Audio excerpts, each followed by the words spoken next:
നമസ്തേ, ജന ഡിബേറ്റിലേക്ക് സ്വാഗതം.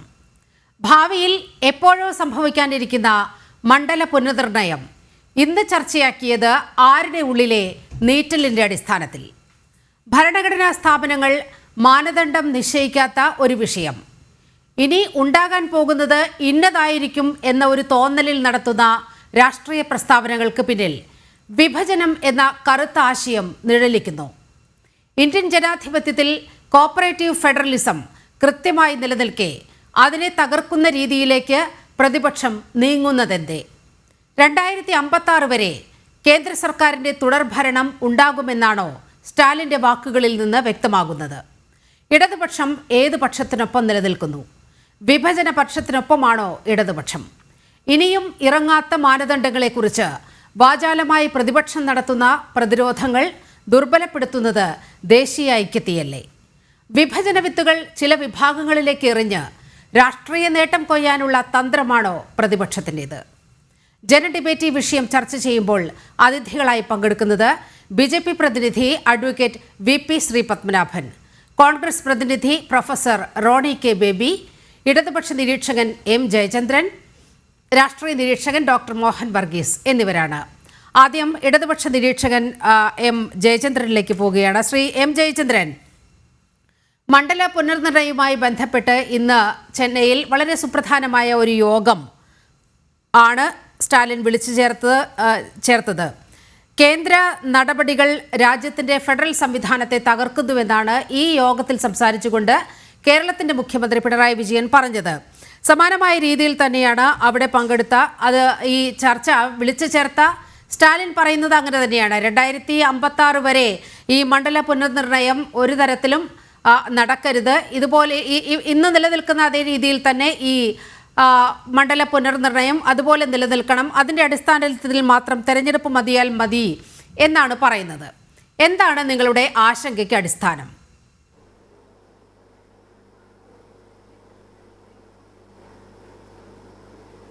നിങ്ങളുടെ ഉദ്ദേശിച്ചത് എന്നോട് ചോദിക്കുമ്പോൾ ടാഗ് ചെയ്തത് ഇടതുപക്ഷ നിരീക്ഷകനാണല്ലോ. അപ്പോൾ ഇടതുപക്ഷത്തിൻ്റെ ആശങ്ക എന്നാണ് ഉദ്ദേശിക്കുന്നതെങ്കിൽ അങ്ങനെയല്ല. കാരണം 82ാം ഭരണഘടനാ ഭേദഗതിയിൽ കൃത്യമായി ആ ഭരണഘടനാ ഭേദഗതി പറയുന്നുണ്ട് 2026 ഇനി ഡീലിമിറ്റേഷൻ നടക്കേണ്ടതെന്ന്. അതുവരെ ഡീലിമിറ്റേഷൻ ഫ്രീസ് ചെയ്തിരിക്കുകയാണ്. ഫ്രീസിങ് ഡീലിമിറ്റേഷൻ എന്നുള്ള ആർക്കും, ഇന്ത്യയിൽ ആർക്കും അല്ലെങ്കിൽ ഇന്ത്യക്ക് പുറത്തുള്ള ആർക്കും പിന്നെ ഗൂഗിൾ ചെയ്താൽ അറിയാവുന്ന കാര്യമേ ഉള്ളൂ. അതൊക്കെ അതിനെയാണ് പറയുന്നത് ഇങ്ങനെ വക്രീകരിക്കുന്നത്. അടിസ്ഥാനരഹിതമായ കാര്യങ്ങളാണ് നിങ്ങൾ പറഞ്ഞുകൊണ്ടിരിക്കുന്നത് അതുമായി ബന്ധപ്പെട്ട കാര്യത്തിൽ. കാരണം ഈ മണ്ഡല പുനർനിർണയം എന്നുള്ളത് എപ്പോൾ നടത്തണം എന്നുള്ളത് ഡീലിമിറ്റേഷൻ ഫ്രീസ് ചെയ്യുമ്പോൾ തന്നെ നിശ്ചയിച്ചിട്ടുണ്ട്. അത് 82ാം ഭരണഘടനാ ഭേദഗതിയിലാണ് ഉള്ളത്. ആ കാലാവധി വെച്ചിട്ട് 2026 ഇത് 2025. അതുകൊണ്ടാണ് സ്വാഭാവികമായും ഇന്ത്യ ഭരിക്കുന്ന ഇന്ത്യയിലെ ഏറ്റവും വലിയ രാഷ്ട്രീയ കക്ഷി ഏതാണ്? BJP, ഭാരതീയ ജനതാ പാർട്ടി എന്ന കക്ഷിയാണ് ഇന്ത്യയിലെ ഏറ്റവും വലിയ രാഷ്ട്രീയ പാർട്ടി. ആ പാർട്ടിയാണ് ഇന്ത്യ ഭരിക്കുന്നത്. അപ്പോൾ ആ പാർട്ടിക്ക് മറ്റു പാർട്ടികൾ ഒരു ആശങ്ക ഉന്നയിച്ചാൽ, ഇപ്പോൾ അടുത്ത വർഷം ഈ ഡീലിമിറ്റേഷൻ നടക്കണം എന്ന് നിശ്ചയിച്ചിട്ടുണ്ട് 82ാം ഭരണഘടനാ ഭേദഗതിയിൽ. അത് പ്രകാരം അങ്ങനെ നടക്കുന്നത് സംബന്ധിച്ച് ആശങ്കകളുണ്ട് എന്ന് ഇന്ത്യയിലെ രാഷ്ട്രീയ പാർട്ടികൾ, ഏത് രാഷ്ട്രീയ പാർട്ടിയാണെങ്കിലും അത് BJP എന്ന രാഷ്ട്രീയ കക്ഷിയുടെ താഴെ അവരുടെ അംഗസംഖ്യ വരൂ. പക്ഷേ അതുകൊണ്ട് അംഗസംഖ്യ BJPക്ക് താഴെയാണ് എന്നുള്ളത് കൊണ്ട് അവരുടെ വാക്കുകൾക്ക് ചെവി കൊടുക്കേണ്ടതില്ല. അത് കട്ടിംഗ് സൗത്ത് എന്നുള്ള രീതിയിലേക്കാണ് നിങ്ങൾ അതിനെ ഇതിനകം തന്നെ വക്രീകരിച്ച് വെച്ചിട്ടുള്ളത്. കട്ടിംഗ് സൗത്ത് എന്നുള്ള പ്രശ്നമൊന്നും ഇതിനകത്ത് വരുന്നതേ ഇല്ല. അത്ര എലമെൻറ്റിൻ്റെ ആവശ്യവുമില്ല. അനാവശ്യമായ തിരികെക്കയറ്റിലാണ് ഇത്തരം കാര്യങ്ങളൊക്കെ നടക്കുന്നത്. ഇത് പ്രശ്നമെന്ന് പറഞ്ഞാൽ ഈ പിന്നെ ഉദാഹരണത്തിന് കേരളത്തിൽ 20 ലോക്സഭാ സീറ്റുണ്ട്. ഡീലിമിറ്റേഷൻ എന്ന് പറയുന്നത് ജനസംഖ്യയെ അടിസ്ഥാനപ്പെടുത്തിയാണ് ചെയ്യുന്നത്. അങ്ങനെ ചെയ്യുമ്പോൾ സ്വാഭാവികമായും സീറ്റുകൾ കുറയും എന്ന ആശങ്ക നിലനിൽക്കുന്നുണ്ട്. ആ ആശങ്ക യാഥാർത്ഥ്യമാകുമോ ഇല്ലയോ എന്നുള്ളത് സംബന്ധിച്ച് തീർച്ചയായും ചർച്ച ചെയ്യാം. ചർച്ച വേണ്ടതുമാണ്. അതാണ് ചോദിക്കുന്നത്.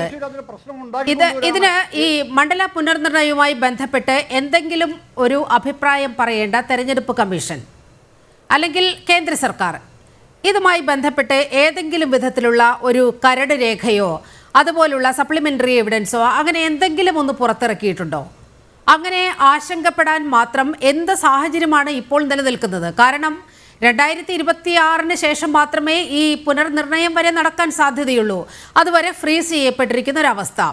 ഇപ്പോൾ വളരെ പെട്ടെന്ന് ഇങ്ങനെ ധൃതി പിടിച്ച് ഇങ്ങനെയൊരു യോഗം, ഈ ഡീലിമിറ്റേഷൻ്റെ പേരിൽ ഒരു യോഗം വിളിച്ചു ചേർക്കുമ്പോൾ അതിന് ചില വിഭജന രാഷ്ട്രീയത്തിൻ്റെ ചില ബഹിർസ്ഫുരണങ്ങൾ അവിടെ നമുക്ക് കാണാൻ കഴിയും. കാരണം തമിഴ്നാട്ടിൽ നിന്നും സ്റ്റാലിൻ്റെ ഭാഗത്തു നിന്നും അടുത്ത കാലത്തായി ഉണ്ടായിക്കൊണ്ടിരിക്കുന്ന ചില നീക്കങ്ങൾ രാജ്യത്തെ വിഭജനവാദത്തിലേക്ക് നയിക്കുന്ന ചില ഘടകങ്ങളൊക്കെ അതിലുണ്ട്. അതുകൂടി മുൻനിർത്തിക്കൊണ്ടാണ് ഇനിയും ജനിച്ചിട്ടില്ലാത്ത ഒരു കുഞ്ഞിൻ്റെ ജാതകം ഇന്നതായിരിക്കുമെന്ന് പറഞ്ഞു വെക്കുന്നത്. അവിടെയാണ് ഞങ്ങൾ ഉയർത്തുന്ന രാഷ്ട്രീയം.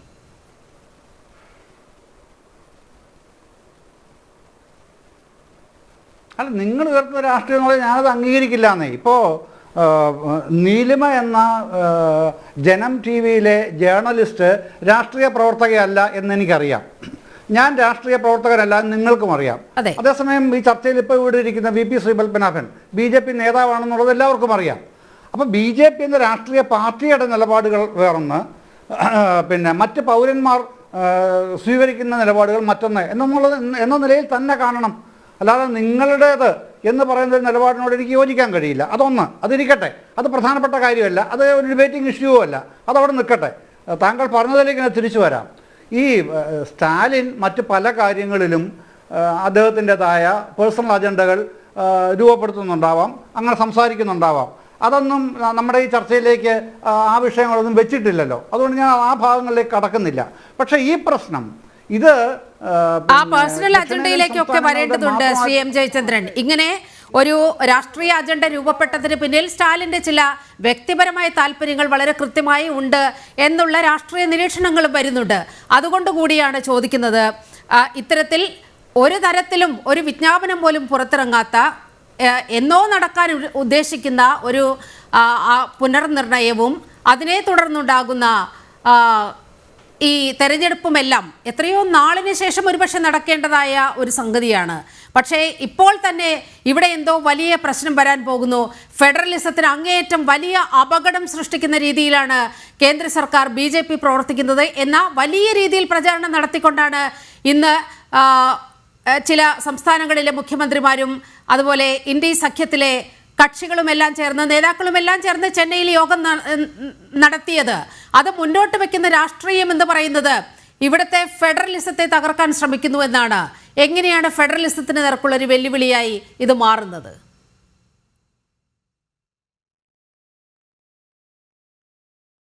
ഞാൻ ആദ്യമേ തുടക്കത്തിലേ പറഞ്ഞല്ലോ, ഇതൊക്കെ ആരാണ് പറയേണ്ടത്? ഇത് തീർച്ചയായും നീലിമയല്ല ഇതിൻ്റെ അകത്തൊരു സ്റ്റേറ്റ്മെൻറ്റ് നടത്തേണ്ടത്. രാജ്യം ഭരിക്കുന്ന മുന്നണി നയിക്കുന്നത് BJP എന്ന രാഷ്ട്രീയ പാർട്ടിയാണെന്നേ. ആ രാഷ്ട്രീയ പാർട്ടിക്ക് നേതൃത്വമുണ്ട്, ആ നേതൃത്വത്തിന് പറയാം. അതല്ലെങ്കിൽ ഗവൺമെന്റ് ഉണ്ട്, ഗവൺമെന്റിന് നേതൃത്വമുണ്ട്, ആ നേതൃത്വത്തിന് പറയാം. അവരാരും ഇത്തരം കാര്യങ്ങൾ നടക്കുന്നുണ്ടെന്ന് അറിഞ്ഞിട്ട് തന്നെ അവർ അക്കാര്യത്തിൽ നിലപാട് സ്വീകരിക്കുന്നില്ല. ഇനി അതൊരു വശം. രണ്ടാമത്തെ വശം ഞാൻ ആദ്യമേ പറഞ്ഞു, BJP ആണ് ഇന്ത്യയിലെ ഏറ്റവും വലിയ രാഷ്ട്രീയ കക്ഷി. ആ രാഷ്ട്രീയ കക്ഷിക്ക് കീഴിലാണ് ബാക്കി എല്ലാ കക്ഷികളും ഉള്ളത്. അപ്പോൾ ഒരു ആശങ്ക വരുമ്പോൾ ആ ആശങ്കയെ ദൂരീകരിക്കുക എന്നുള്ളത് ജനാധിപത്യത്തിൽ ഏറ്റവും പരമപ്രധാനമായ വഴി എന്ന് പറയുന്നത് ഡയലോഗ്സ് ആണ്, ചർച്ചകളാണ്. അത്തരമൊരു നിലപാട് ഒരു ചർച്ചയ്ക്ക് വെക്കുന്നത് എന്താ തെറ്റെന്താ? ഇതിൻ്റെ അകത്ത് ആരെങ്കിലും അടിച്ചിരുത്താനോ അടിച്ചമർത്താനോ അവരുടെ മുകളിൽ കയറാനോ അല്ലല്ലോ ആരും പരസ്പരം ശ്രമിക്കേണ്ടത്.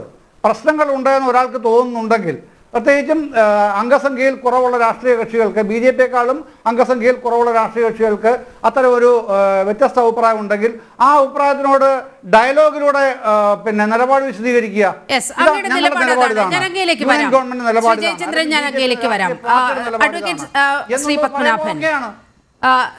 ശ്രീ പത്മനാഭൻ, നേരത്തെ ഇപ്പോൾ M. ജയചന്ദ്രൻ ചൂണ്ടിക്കാട്ടിയ ഒരു വസ്തുത, ഇത്തരത്തിൽ ഒരു ഡയലോഗിനുള്ള അല്ലെങ്കിൽ ഒരു ചർച്ചയ്ക്കുള്ള സാഹചര്യം ഒരുക്കേണ്ടതായിരുന്നില്ലേ കേന്ദ്ര സർക്കാർ എന്ന വാദം മുന്നോട്ട് വയ്ക്കുകയാണ്. അമിത്ഷാ തന്നെ പാർലമെന്റിൽ 1-2 തവണ വളരെ കൃത്യമായി വ്യക്തമാക്കി, ഈ വിഷയം സഭയിൽ ചർച്ചയ്ക്ക് വന്ന സമയത്തെല്ലാം വ്യക്തമാക്കി, ഇത്തരത്തിൽ നിലവിലുള്ള സംസ്ഥാനങ്ങളിൽ ഒരു തരത്തിലുള്ള സീറ്റുകളുടെ എണ്ണം കുറയില്ല, അത്തരത്തിൽ ഒരാശങ്കയും ഇത് സംബന്ധിച്ച് വേണ്ട എന്ന് വളരെ കൃത്യമായി പറഞ്ഞു വച്ചിട്ടുണ്ട്. അത് രാഷ്ട്രീയ തലത്തിൽ കേന്ദ്ര സർക്കാർ നൽകിയ ഉറപ്പ്. ഒപ്പം തന്നെ ഇത്തരത്തിൽ ഒരു നീക്കവും ഇതുവരെ നടക്കാത്ത ഒരു ഘട്ടത്തിൽ എന്തിനാണ് ഇന്ത്യ മുന്നണിയിലെ ഈ കക്ഷികൾ ഇങ്ങനെ ആശങ്കപ്പെടുന്നത്?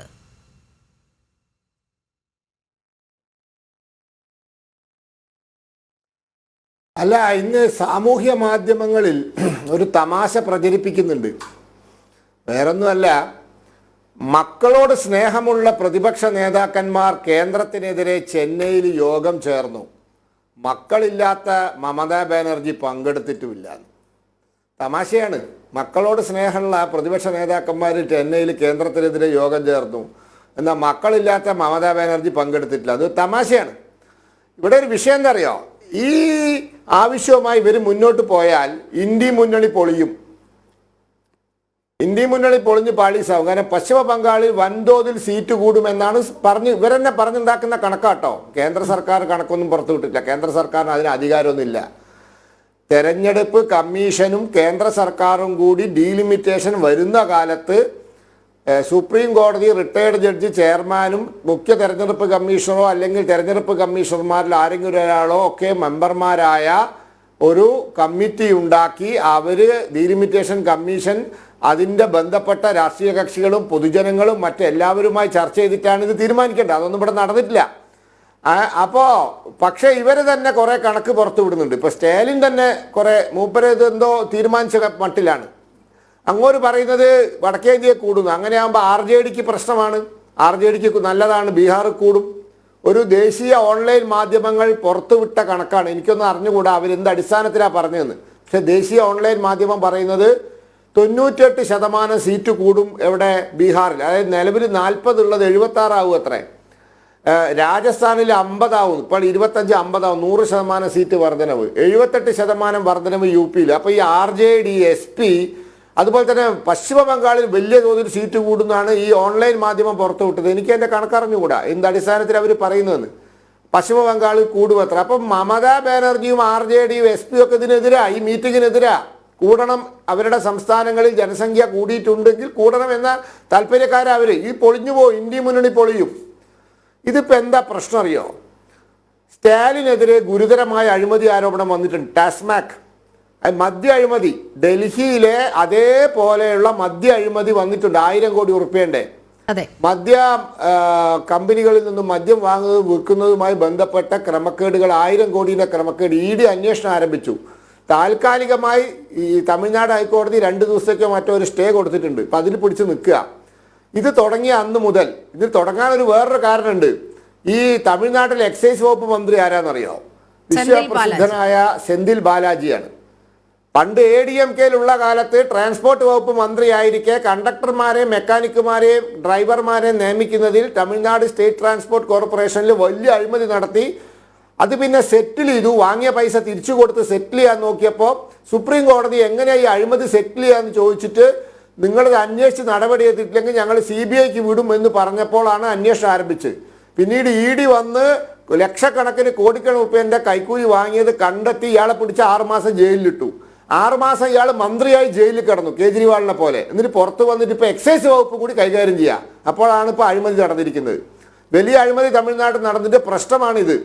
ഇവർ ഉണ്ടാക്കിയ ഈ സംവിധാനത്തിൽ ഇന്ത്യയിലെ പ്രധാനപ്പെട്ട കോൺഗ്രസേതര പ്രതിപക്ഷ പാർട്ടികൾ, അതായത് 36 37 സീറ്റ് ലോക്സഭയിലുള്ള SP പോയിട്ടില്ല. 29 സീറ്റുള്ള മമതാ ബാനർജി പോയിട്ടില്ല.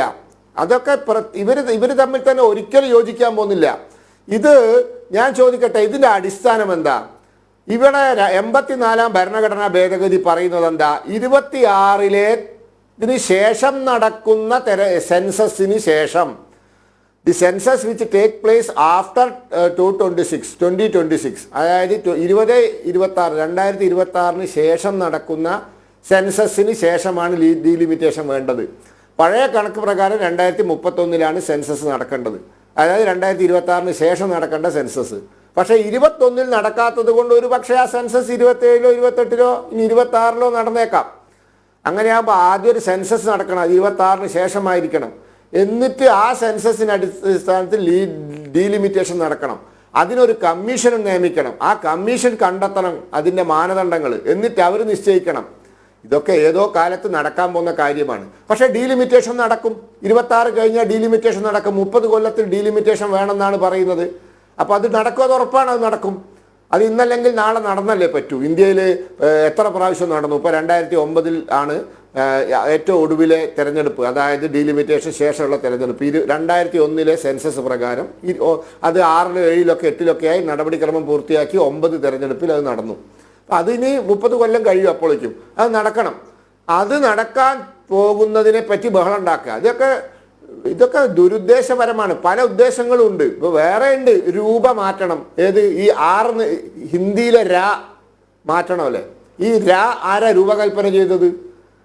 തമിഴ്നാട്ടിലെ DMK MLA ധർമ്മലിംഗത്തിന്റെ മകൻ ഉദയകുമാർ അല്ലേ? അതെ. എൻ ധർമ്മലിംഗം എന്ന് പറയുന്ന തമിഴ്നാട്ടിലെ DMKയുടെ MLAയുടെ മകൻ ഉദയകുമാറാണ് ഈ രാ രൂപ ചിഹ്നം അഖിലേന്ത്യാ അടിസ്ഥാനത്തിൽ 2010 UPA സർക്കാരിന്റെ കാലത്ത് കോമ്പറ്റീഷൻ മത്സരം നടത്തിയിട്ട് ഇത് ഏറ്റവും നല്ല ചിഹ്നത്തിന് അവാർഡ് കൊടുത്തിട്ടാണ് ഇത് സ്വീകരിച്ചത്. അവരെന്നെ ഉണ്ടാക്കിയതാണ്, അവരുടെ സർക്കാർ ഭരിക്കുമ്പോൾ. അപ്പോൾ അത് പറ്റില്ല എന്നാണ് പറയുന്നത്.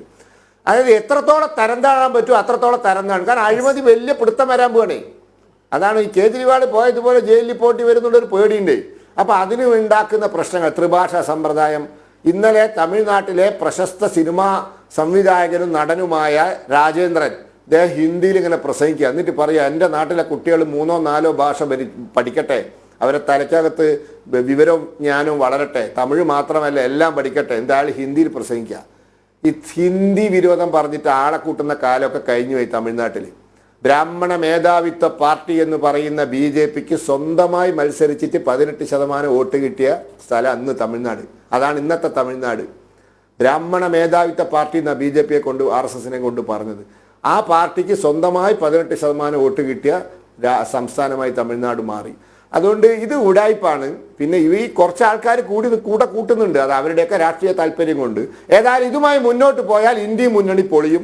ഇതങ്ങനെ പോകട്ടെ എന്ന് തന്നെയാണ് ഞങ്ങളുടെ അഭിപ്രായം. വളരെ കൃത്യമായി പറഞ്ഞു വെക്കുന്നത് സ്റ്റാലിന്റെ വ്യക്തിപരമായ താല്പര്യങ്ങൾ മുൻനിർത്തിക്കൊണ്ടാണ് ഇത്തരത്തിൽ ഈ കേന്ദ്ര സർക്കാരിനെതിരെ ഇത്തരത്തിൽ ഒരു യുദ്ധപ്രഖ്യാപനം പല ഘട്ടങ്ങളിൽ പല വിഷയങ്ങളിൽ ഉന്നയിക്കുന്നത് എന്നതാണ്. മുതിർന്ന മാധ്യമ പ്രവർത്തകനും ഇടതുപക്ഷ നിരീക്ഷകനുമായ M. ജയചന്ദ്രനിലേക്കാണ് പോകുന്നത്. ശ്രീ M. ജയചന്ദ്രൻ, ഇപ്പോൾ VP ശ്രീപത്മനാഭൻ പറഞ്ഞു നിർത്തിയ കാര്യം, അതായത് നേരത്തെ അങ്ങുമായി സംസാരിച്ചപ്പോൾ പറഞ്ഞൊരു കാര്യമുണ്ട്, അങ്ങനെ ഒരു പേഴ്സണൽ അജണ്ടയുടെ പുറത്ത് അല്ല ഇക്കാര്യങ്ങളെല്ലാം ഉയർന്നു വരുന്നത് എന്ന് അങ്ങ് ചൂണ്ടിക്കാട്ടി. പക്ഷേ വളരെ കൃത്യമായ പേഴ്സണൽ അജണ്ട, വ്യക്തിപരമായ അജണ്ട സ്റ്റാലിൻ ഈ വിഷയത്തിൽ ഉണ്ട് എന്നാണ് മനസ്സിലാക്കേണ്ടത്. കാരണം കേജ്രിവാളിനെ ജയിലിലേക്ക് തള്ളിവിട്ട ആ വലിയ അഴിമതി, ആ മദ്യ നയ അഴിമതി, അതുപോലൊന്ന് തമിഴ്നാട്ടിലും സംഭവിച്ചിരിക്കുകയാണ്. എൻഫോഴ്സ്മെന്റിന്റെ പരിശോധനയിലൊക്കെ വളരെ കൃത്യമായി അക്കാര്യം ബോധ്യപ്പെടുകയും 1000 കോടി രൂപയുടെ അഴിമതി എന്ന് ചൂണ്ടിക്കാട്ടപ്പെടുകയും ചെയ്ത ഒരു കാര്യമാണ് തമിഴ്നാട്ടിലെ അഴിമതി, മദ്യ അഴിമതി. ഇതിൽ നിന്നും രക്ഷ നേടാൻ അല്ലെങ്കിൽ ഇതിനു വേണ്ട പിന്തുണ, രാഷ്ട്രീയ പിന്തുണ ആർജിച്ചെടുക്കാൻ വേണ്ടി സ്റ്റാലിൻ നടത്തുന്ന ചില ശ്രമങ്ങൾ, ചില നീക്കങ്ങൾ ആയാണ് ഈ ഏറ്റവും ഒടുവിലത്തെ ഈ ഇന്നത്തെ യോഗത്തെ കാണേണ്ടതെന്നാണ് ശ്രീ പത്മനാഭൻ പറഞ്ഞു വെക്കുന്നത്. അങ്ങയുടെ മറുപടി?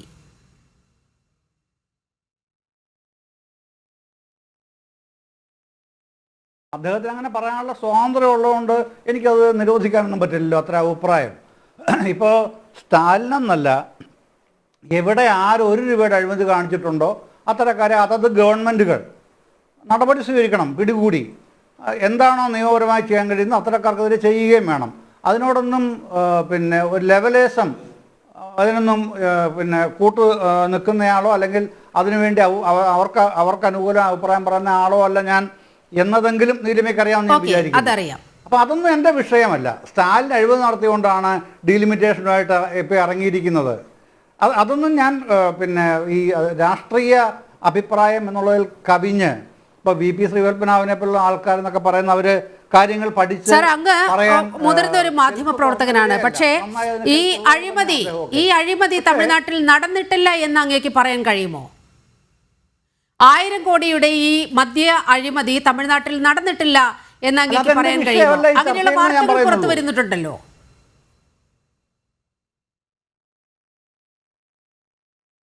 അല്ല, ഞാനത് വിശദമായി തന്നെ സംസാരിക്കാൻ തയ്യാറാകുമായിരുന്നു, പ്രൊവൈഡഡ് നിങ്ങൾ എന്നെ വിളിക്കുമ്പോൾ ഈ ചർച്ച ഉണ്ട്, തമിഴ്നാട്ടിലെ മദ്യ അഴിമതിയുടെ വിഷയം ചർച്ചയ്ക്ക് എടുക്കുന്നുണ്ട് അല്ല, അത് സ്വാഭാവികമായും ഒരു സംശയമില്ലാതെ ഞാൻ പറയാം, ഞാൻ ആ ചർച്ചയ്ക്ക് തയ്യാറാവുമായിരുന്നു. മാധ്യമപ്രവർത്തകനാണ്. സ്റ്റാലിനുമായി ബന്ധപ്പെട്ട ഒരു രാഷ്ട്രീയ ചർച്ച വരുമ്പോൾ സ്റ്റാലിൻ അഭിമുഖീകരിക്കുന്ന പ്രശ്നങ്ങൾ കൂടി നമ്മുടെ മുന്നിൽ ചർച്ചയ്ക്ക് വരുമല്ലോ, അത് സ്വാഭാവികമായും ചോദിച്ചു പോകില്ലേ?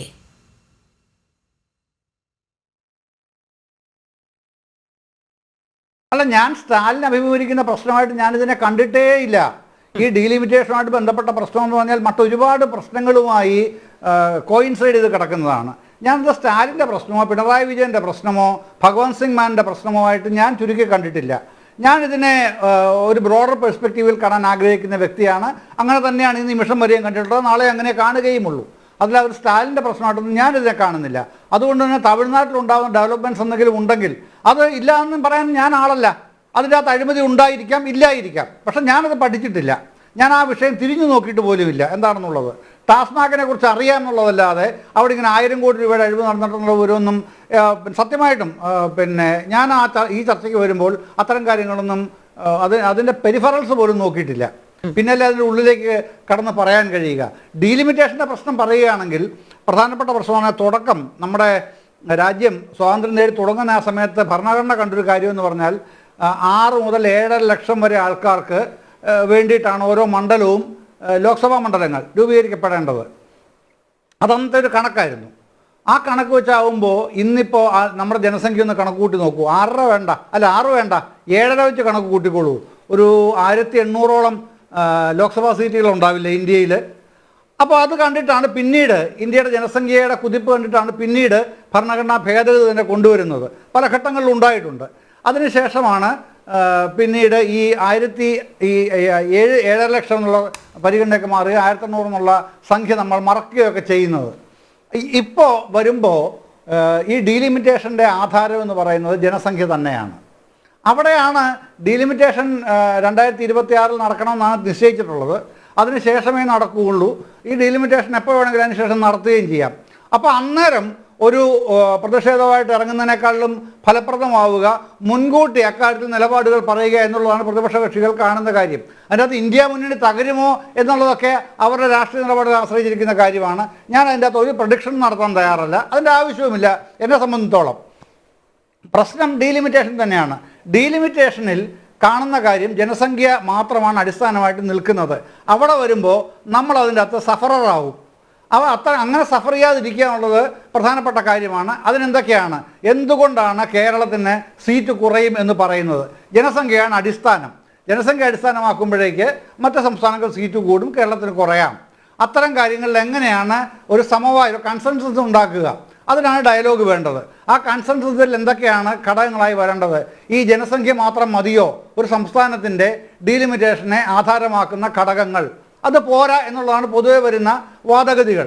അത് ഈ പറയുന്ന സ്റ്റാലിനോ പിണറായി വിജയനോ അല്ലെങ്കിൽ ഭഗവന്ത് സിംഗ് മാനോ മാത്രമല്ല അത്തരം കാര്യങ്ങൾ, തെലങ്കാന മുഖ്യമന്ത്രിയോ മാത്രമല്ല അത്തരം കാര്യങ്ങൾ ഷെയർ ചെയ്യുന്നവർ. പൊതുവിൽ രാജ്യത്ത് അത്തരം ചർച്ചകൾ ഉയർന്നു വരുന്നുണ്ട്. ആ ചർച്ചകളിൽ പൊതുവെ എല്ലാവരും അഭിപ്രായപ്പെടുന്ന ഒരു കാര്യമാണ് ഡീലിമിറ്റേഷന് ജനസംഖ്യ മാത്രം മാനദണ്ഡമാക്കുന്ന ആ നയം മാറേണ്ട കാലം കഴിഞ്ഞു.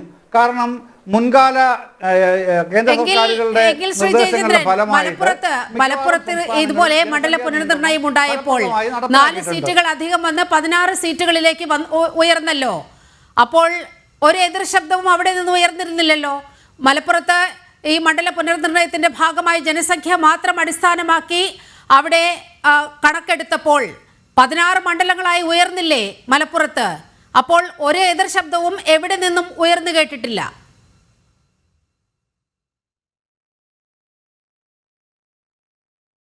അല്ല, ഇത് കേവലമായ പാർട്ടി പൊളിറ്റിക്സ് ഇൻട്രസ്റ്റിൽ നിന്ന് സംസാരിക്കേണ്ട വിഷയമല്ല. നിങ്ങൾ അതാണ് ചെയ്യുന്നത്. മലപ്പുറത്തെ ജനസംഖ്യയുടെ അടിസ്ഥാനത്തിൽ 4 സീറ്റ് കൂടിയ പാർട്ടി എതിർത്തിലാകുന്ന വെറും പക്ക പെറ്റി പാർട്ടി വലിയ വിപുലമായ യോഗത്തിൽ നടന്നത് മുഴുവൻ ബിജെപിക്ക് എതിരായ വിമർശനങ്ങളായിരുന്നു, കേന്ദ്ര സർക്കാരിനെതിരായ വിമർശനങ്ങളായിരുന്നു. അപ്പോൾ അവിടെ രാഷ്ട്രീയം പറയാമെങ്കിൽ ഈ ചർച്ചയിലും രാഷ്ട്രീയ അടിസ്ഥാനത്തിൽ തന്നെയല്ലേ അത് പോകേണ്ടത്? യഥാർത്ഥത്തിൽ ഇതിന് വലിയൊരു തലമുണ്ട്, അതിലൊന്നും യാതൊരു തർക്കവുമില്ല. പക്ഷേ പൊളിറ്റിക്കലായ ഒരു പ്രശ്നം അവിടെ ഇന്ത്യ മുന്നണിയിൽ നിന്ന് ഉയരുമ്പോൾ രാഷ്ട്രീയമായി തന്നെയാണ് BJP അതിനെയും പ്രതിരോധിക്കുന്നത്. അപ്പോൾ രാഷ്ട്രീയ ചർച്ചയല്ലേ ഇക്കാര്യത്തിൽ ഉണ്ടാകേണ്ടത്?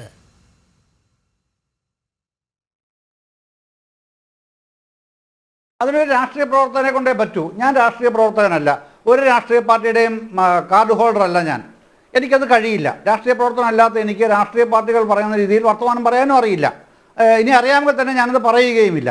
എൻ്റെ പണി അതല്ല. എൻ്റെ പണി മാധ്യമ പ്രവർത്തനമാണ്. ഞാൻ ആ രൂപത്തിലെ കാര്യങ്ങളിൽ കാണാറുള്ളൂ, ഇടപെടാറുള്ളൂ, സംസാരിക്കാറുള്ളൂ, എഴുതാറുള്ളൂ. അതങ്ങനെയാണ് ചെയ്തു പോരുന്നത്. രാഷ്ട്രീയ പ്രവർത്തകൻ്റെ രൂപത്തിൽ മറുപടിയാണ് നിങ്ങൾ ആഗ്രഹിക്കുന്നതെങ്കിൽ I am very much sorry എന്നല്ലേ എനിക്ക് പറയാൻ കഴിയൂ. ഞാൻ അങ്ങനെ ഒരാളേ അല്ല. മാധ്യമപ്രവർത്തകർ എന്ന നിലയിൽ നോക്കിയാൽ അവിടെ ഉയർന്ന രാഷ്ട്രീയ വിമർശനങ്ങളെ താങ്കൾ എങ്ങനെയാണ് വിലയിരുത്തുന്നത്?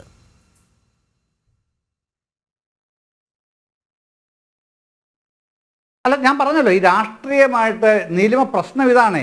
നമ്മളെല്ലാ കാര്യത്തിലും അല്ല, ഞാൻ ചോദിക്കുന്നത് മലപ്പുറത്ത് 16 സീറ്റിലേക്ക് മണ്ഡല പുനർനിർണയത്തിന്റെ ഭാഗമായി അവിടെ 16 സീറ്റ് കൂടുമ്പോൾ അവിടെ ഒരു തരത്തിലുള്ള അപശബ്ദവും ആരിൽ നിന്നും ഉയരുന്നില്ല. ഇതിപ്പോൾ എപ്പോഴോ സംഭവിക്കാൻ പോകുന്ന ചില പ്രക്രിയകളുടെ പേരിൽ ഇപ്പോഴേ ഇത്തരത്തിൽ വലിയ കോലാഹലം സൃഷ്ടിക്കേണ്ടതുണ്ടോ എന്ന ചോദ്യമാണ് ഉന്നയിച്ചത്. ഇപ്പോൾ കോൺഗ്രസ് പ്രതിനിധി റോണി കെ ബേബി കൂടി നമ്മോടൊപ്പം ചേരുകയാണ്. ശ്രീ റോണി കെ ബേബി, തമിഴ്നാട്ടിൽ ഇന്ന് സ്റ്റാലിൻ വിളിച്ചു ചേർത്ത ഈ യോഗത്തെക്കുറിച്ചാണല്ലോ നമ്മുടെ ഒരു ചർച്ച. ഇക്കാര്യത്തിൽ മണ്ഡല പുനർനിർണയവുമായി ബന്ധപ്പെട്ട് വലിയ പ്രതികരണങ്ങൾ കോൺഗ്രസിന്റെ ഭാഗത്തു നിന്നും വന്നതായി കാണുന്നില്ല. എങ്ങനെയാണ് കോൺഗ്രസ് ഈ വിഷയത്തെ സമീപിക്കുന്നത്? അതായത് സ്റ്റാലിൻ വിളിച്ചു ചേർത്ത യോഗം, അതിനോടനുബന്ധിച്ച് വന്ന പ്രതികരണങ്ങളുമാണ് ഞാൻ ഉദ്ദേശിച്ചത്. ഇവിടുത്തെ യഥാർത്ഥ വിഷയം എന്ന് പറയുന്നത് ഇവിടെ സ്റ്റാലിൻ യോഗം വിളിച്ചോ അല്ലെങ്കിൽ എന്ത് കാര്യങ്ങൾ ചർച്ച ചെയ്തോ എന്നുള്ളതല്ല. ഇവിടെ ദക്ഷിണേന്ത്യക്കും ഉത്തരേന്ത്യക്കിടയിലുമുള്ള ഒരു അസമത്വം അത് നാൾക്ക് നാൾ പല കാര്യങ്ങളിലും വർദ്ധിച്ചു വരികയാണ്. അപ്പോൾ ഒരു ഫെഡറൽ സംവിധാനം എന്ന നിലയിൽ തീർച്ചയായിട്ടും ഒരു പ്രദേശത്തോടോ ഒരു സംസ്ഥാനങ്ങളോടോ അവർക്ക് എന്തെങ്കിലും ഒരു വിയോജിപ്പ് ഫീൽ ചെയ്യുകയാണെങ്കിൽ, അവർക്ക് ഒരു ഇൻഇക്വാളിറ്റി ഫീൽ ചെയ്യുകയാണെങ്കിൽ, ഒരു അസംതൃപ്തി ഫീൽ ചെയ്യുകയാണെങ്കിൽ അത് ചർച്ച ചെയ്യുവാൻ നമ്മുടെ രാജ്യത്ത് പല ഫോറങ്ങളുണ്ട്. ഒന്ന് NDC, നാഷണൽ ഡെവലപ്മെന്റ് കൗൺസിൽ, രണ്ട് നാഷണൽ ഇന്റഗ്രേഷൻ കൗൺസിൽ. ഇതൊക്കെ 2014 മുമ്പ് വളരെ കൃത്യമായ ഇടവേളകളിൽ കൂടുകയും പ്രധാനമന്ത്രിയും ആഭ്യന്തരമന്ത്രിയും മുതിർന്ന കേന്ദ്രമന്ത്രിമാരെല്ലാം അതിൽ പങ്കെടുക്കുകയും ഇന്ത്യയിലെ എല്ലാ സംസ്ഥാനങ്ങളിലെ മുഖ്യമന്ത്രിമാർ അവിടെ പങ്കെടുക്കുകയും വളരെ കാര്യഗൗരവത്തോടുകൂടി കാര്യങ്ങൾ സംസാരിക്കുകയും ഒക്കെ ചെയ്തിട്ടുണ്ട്. പക്ഷെ ഇപ്പോൾ 2014 ശേഷം ഇങ്ങനെയുള്ള ഫെഡറൽ ഫോറങ്ങൾ, ഫെഡറൽ വേദികൾ നമ്മുടെ രാജ്യത്ത് അന്യം നിന്നു പോവുകയാണ്. എന്റെ വിദൂരമായ ഒരു ഓർമ്മയിൽ പോലും ഈ നാഷണൽ ഡെവലപ്മെന്റ് കൗൺസിലോ നാഷണൽ ഇന്റഗ്രേഷൻ കൗൺസിലോ കൂടിയതായിട്ടുള്ള ഒരു ഓർമ്മയും എനിക്കില്ല. ഇപ്പോൾ സ്വാഭാവികമായും സംസ്ഥാനങ്ങള് അത് ചിലപ്പോൾ പ്രാദേശിക അടിസ്ഥാനത്തിലാവാം, രാഷ്ട്രീയ അടിസ്ഥാനത്തിലാവാം, ആ സംസ്ഥാനങ്ങളുടെ മുഖ്യമന്ത്രിമാരും അവരുടെ പ്രധാനപ്പെട്ട നേതാക്കളും കൂടി ആശങ്കകൾ ചർച്ച ചെയ്യുന്നതിൽ നമുക്കൊരു തെറ്റും പറയാനില്ല. പക്ഷെ ഇവിടെ ഇപ്പോൾ BJP എന്താ, അവര് ഇതിനകത്ത് കൊടുക്കുന്ന ഭാഷ്യം ഒരു കട്ടിംഗ് സൗത്ത്, ഒരു പുതിയ നരേറ്റീവ് തന്നെ ഉണ്ടാക്കിയിരിക്കുകയാണ്. ഇവിടുത്തെ ദക്ഷിണേന്ത്യൻ സംസ്ഥാനങ്ങളെല്ലാം കൂടി അതിന്റെ വിഘടനവാദമൊക്കെ പ്രോത്സാഹിപ്പിക്കുകയാണ്. ഒരു കട്ടിംഗ് സൗത്ത് എന്ന് പറയുന്ന ഒരു പുതിയ മുദ്രാവാക്യമൊക്കെ BJP ഇതിനെ കൽപ്പിച്ചു നൽകിയിട്ടുണ്ട്. അത് മുദ്രാവാക്യം മാത്രമല്ല, അത് ഈ രാജ്യത്തെ വിഘടനവാദ ശക്തികൾ ഉയർത്തിയ മുദ്രാവാക്യമാണെന്ന് പല രീതിയിൽ കണ്ടു കിട്ടിയ വസ്തുതകളാണ്. ഇതിനുവേണ്ടി ഫണ്ട് ഒഴുക്കപ്പെട്ട കേന്ദ്രങ്ങൾ ഏതാണ്? ഇതിനുവേണ്ടി കേരളത്തിൽ പോലും ഇതിനുവേണ്ടി ഫണ്ടൊക്കെ വന്നൊരു സാഹചര്യമുണ്ട്. മാധ്യമപ്രവർത്തകർക്കടക്കം ഇതുമായി ബന്ധപ്പെട്ട് ഫണ്ട് ലഭിച്ച വിവരങ്ങളൊക്കെ ദേശീയ ഏജൻസികൾ പുറത്തുവിടുന്ന ഒരു സാഹചര്യമൊക്കെ ഉണ്ടായിട്ടുണ്ട്. അത്തരത്തിൽ വാർത്തകൾ വന്നിട്ടുണ്ട്. അപ്പോൾ കട്ടിംഗ് സൗത്ത് എന്ന് പറയുന്നത് അത്ര നിഷ്കളങ്കമായ ഒരു ഏർപ്പാടാണ് എന്നൊന്നും കരുതാൻ കഴിയില്ല. വളരെ കൃത്യമായ അജണ്ട അതിന്റെ പുറകിൽ ഉണ്ടായിരുന്നു എന്നത് വളരെ വ്യക്തവുമാണ്. ശ്രീ റോണി കെ ബേബി, പക്ഷെ ഇന്നത്തെ ഈ വിഷയത്തില് ഇന്ത്യയിൽ ഒരു south India north India divide വർദ്ധിച്ചു വരുമ്പോൾ ഈ ദക്ഷിണേന്ത്യൻ സംസ്ഥാനങ്ങള് അവരുടെ വിഷമങ്ങള്, അവരുടെ ബുദ്ധിമുട്ടുകള്, അവരുടെ വികാരങ്ങള് പങ്കുവയ്ക്കാൻ വേണ്ടി കൂടുമ്പോൾ അതിനെ ഒരു കട്ടിംഗ് സൗത്ത് എന്ന് പറയുന്ന ഒരു നരേറ്റീവ് ഉപയോഗിച്ചുകൊണ്ട് അറ്റാക്ക് ചെയ്യുന്നത് ഇപ്പോൾ BJP ആണ്. ഇപ്പോൾ കട്ടിംഗ് സൗത്ത് ആരാണ് ഉപയോഗിക്കുന്നത് എന്ന് ചോദിച്ചാൽ അത് ഇന്ത്യയിലെ വിഘടനവാദ പ്രസ്ഥാനങ്ങളല്ല, BJP തന്നെയാണ്, BJP കേന്ദ്രങ്ങൾ തന്നെയാണ്. അപ്പോൾ BJP അതാണോ ആഗ്രഹിക്കുന്നത്? ശ്രീ പത്മനാഭൻ, ആ വിഷയത്തിൽ ഒരു മറുപടി അനിവാര്യമാണ്. കട്ടിംഗ് സൗത്ത് എന്ന മുദ്രാവാക്യം ഉയർത്തിക്കൊണ്ട് വിഘടനവാദ നീക്കം ഇവിടെ നടത്തുന്നു എന്നുള്ള വിമർശനം വളരെ പരക്കെ ഇവിടെ വന്നതാണ്. അതിനുവേണ്ട ഫണ്ട് ഇവിടെ എത്തിയ കാര്യം നമുക്കറിയാവുന്നതാണ്. ഇപ്പോൾ വിഘടനവാദം നടത്തുന്നത് BJP ആണ് എന്ന അതീവ ഗുരുതരമായ ഒരു ആരോപണം കോൺഗ്രസിന്റെ പ്രതിനിധി മുന്നോട്ട് വെക്കുകയാണ്. അങ്ങയുടെ പ്രതികരണം?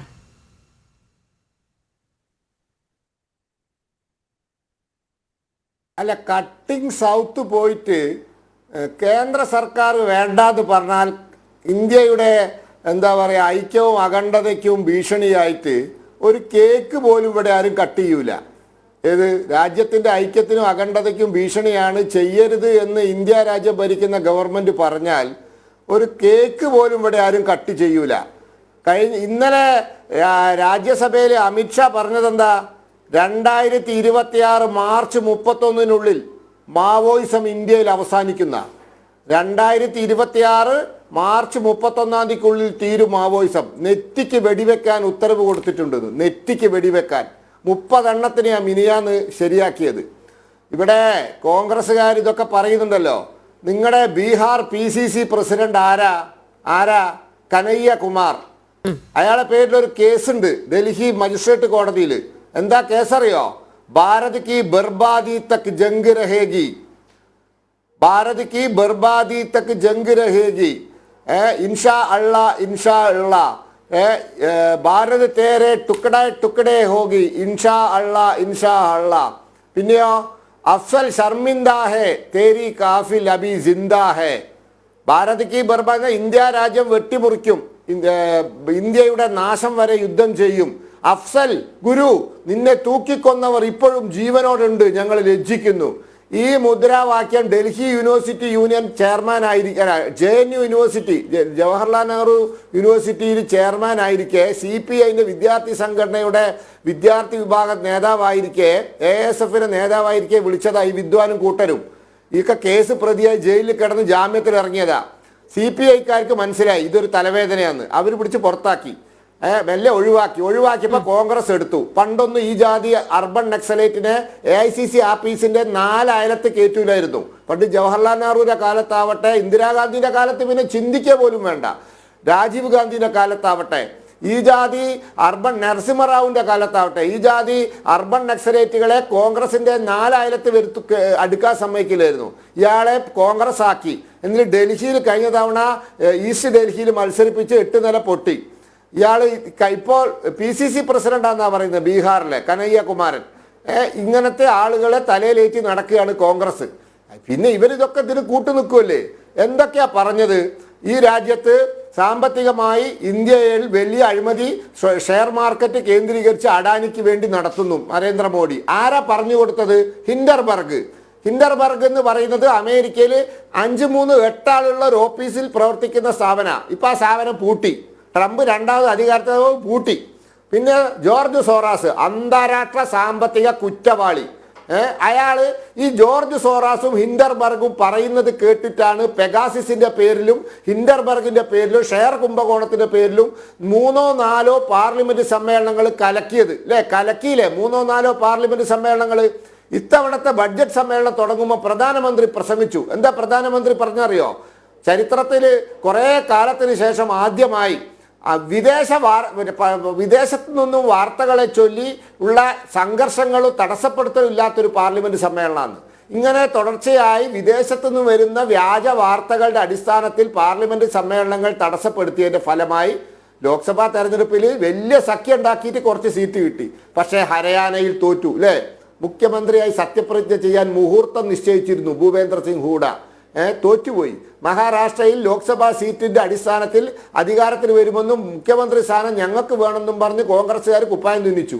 മഹാരാഷ്ട്രയിൽ കോൺഗ്രസിന് 15 സീറ്റാണ്. ചരിത്രത്തിലെ ഏറ്റവും ദയനീയ പരാജയം.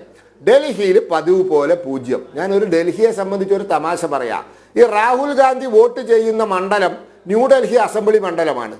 ആ മണ്ഡലത്തിൽ കോൺഗ്രസിന് കിട്ടിയത് 7.42% വോട്ടാ. എന്ന് വെച്ചാൽ കെട്ടിവെച്ച കാശില്ല. കെട്ടിവെച്ച കാശ് കിട്ടണമെങ്കിൽ 16% വോട്ട് വേണം. രാഹുൽ ഗാന്ധി വോട്ട് ചെയ്യുന്ന ബൂത്തുണ്ട്, നിർമ്മൽ ഭവൻ ഏരിയയിലെ ബൂത്ത്. അവിടെ കോൺഗ്രസിന് 45-50 വോട്ടാണ് കിട്ടിയത്. അപ്പൊ ഇതാണ് സ്ഥിതി. ഇതേ വോട്ട് ചെയ്യുന്ന ബൂത്തിലെ, ഇതേ വോട്ട് ചെയ്യുന്ന മണ്ഡലത്തിലെ അവസ്ഥ ഇതാണ്. നരേന്ദ്രമോദി വോട്ട് ചെയ്യുന്നുണ്ട് ഗുജറാത്തിലെ മണിനഗർ അസംബ്ലി മണ്ഡലത്തിൽ. അതൊരു അസംബ്ലി മണ്ഡല. അവിടെ BJPയുടെ ഭൂരിപക്ഷം 90,778. മോഡിജി വോട്ട് ചെയ്യുന്ന ബൂത്തിൽ 90% വോട്ട് BJPക്കാണ്. തോറ്റു കഴിഞ്ഞാൽ തെരഞ്ഞെടുപ്പ് കമ്മീഷനെ കുറ്റം, ഇലക്ഷൻ വോട്ടിംഗ് മെഷീന് കുറ്റം. ഒമർ അബ്ദുള്ള പറഞ്ഞിട്ടുണ്ട്, ഇതൊന്ന് അവസാനിപ്പിക്കും ചേട്ടന്മാരെ, ഈ തോറ്റാൽ മെഷീനെ കുറ്റം പറയുന്ന പരിപാടി ഒന്ന് അവസാനിപ്പിക്കുക എന്ന് ഒമർ അബ്ദുള്ള പറഞ്ഞിട്ടുണ്ട്. അതുകൊണ്ട് കോൺഗ്രസ്സുകാർ ഈ ജാതി മുദ്രാവാക്യത്തിന്റെ പിന്നാലെ പോകരുത്. നിങ്ങളുടെ പാരമ്പര്യവും നിങ്ങൾക്കൊരു ഒരു ചരിത്രമുണ്ട്. അതൊന്നും ആർക്കെങ്കിലും, അത് നിങ്ങളുടെ നേതാക്കന്മാർക്ക് അറിയില്ലെങ്കിൽ സാധാരണ അണികളെങ്കിലും വായിച്ച് പഠിക്കണം. ഈ അർബൻ നക്സലേറ്റുകളാണ് ഇന്ന് കോൺഗ്രസ് നേതാവ് രാഹുൽ ഗാന്ധിയെ നയിക്കുന്നത്, ഉപദേശിക്കുന്നത്. അവരാണെന്ന് ഉപദേശിക്കുന്നത്. ഇത് എവിടെ എത്തുന്നുള്ളത് ദൈവത്തിന് മാത്രമേ അറിയുള്ളൂ. ഒരു ചുക്കും ഒരു കട്ടിങ്ങും ഇന്ത്യയിൽ നടക്കൂല. ഈ രാജ്യത്തിന്റെ ഐക്യത്തിനും അഖണ്ഡതയ്ക്കെതിരെ ആർക്കും ഒരു ചുക്കും ചെയ്യാൻ പറ്റില്ല. അങ്ങനെയൊക്കെ ചെയ്യാൻ വന്നാൽ എന്താ ചെയ്യേണ്ടതെന്ന് ഈ രാജ്യത്തിലെ ജനങ്ങൾക്കറിയാം. അതുകൊണ്ട് ഇതൊന്നും നടക്കാൻ പോകുന്നില്ല. ഞാൻ നേരത്തെ പറഞ്ഞില്ലേ, വലിയ അഴിമതി ആരോപണം നടക്കുകയാണ്. അതിൽ നിന്നൊക്കെ രക്ഷ നേടാൻ വേണ്ടിയുള്ള അഭ്യാസമാണ് ഇത്. ഞാൻ നേരത്തെ പറഞ്ഞതുപോലെ ഇന്ത്യയിലെ പ്രതിപക്ഷം ഈ രണ്ട് കഷ്ടമായി ഇന്ത്യൻ പ്രതിപക്ഷം തമ്മിൽ തല്ലി പിരിയും. അതിനുവേണ്ടി കാത്തിരിക്കുകയാണ് BJP. യെസ്, അതിന്റെ ലക്ഷണങ്ങളൊക്കെ ലോക്സഭാ തെരഞ്ഞെടുപ്പ് കഴിഞ്ഞ ഉടൻ തന്നെ നമ്മൾ കണ്ടതാണ്.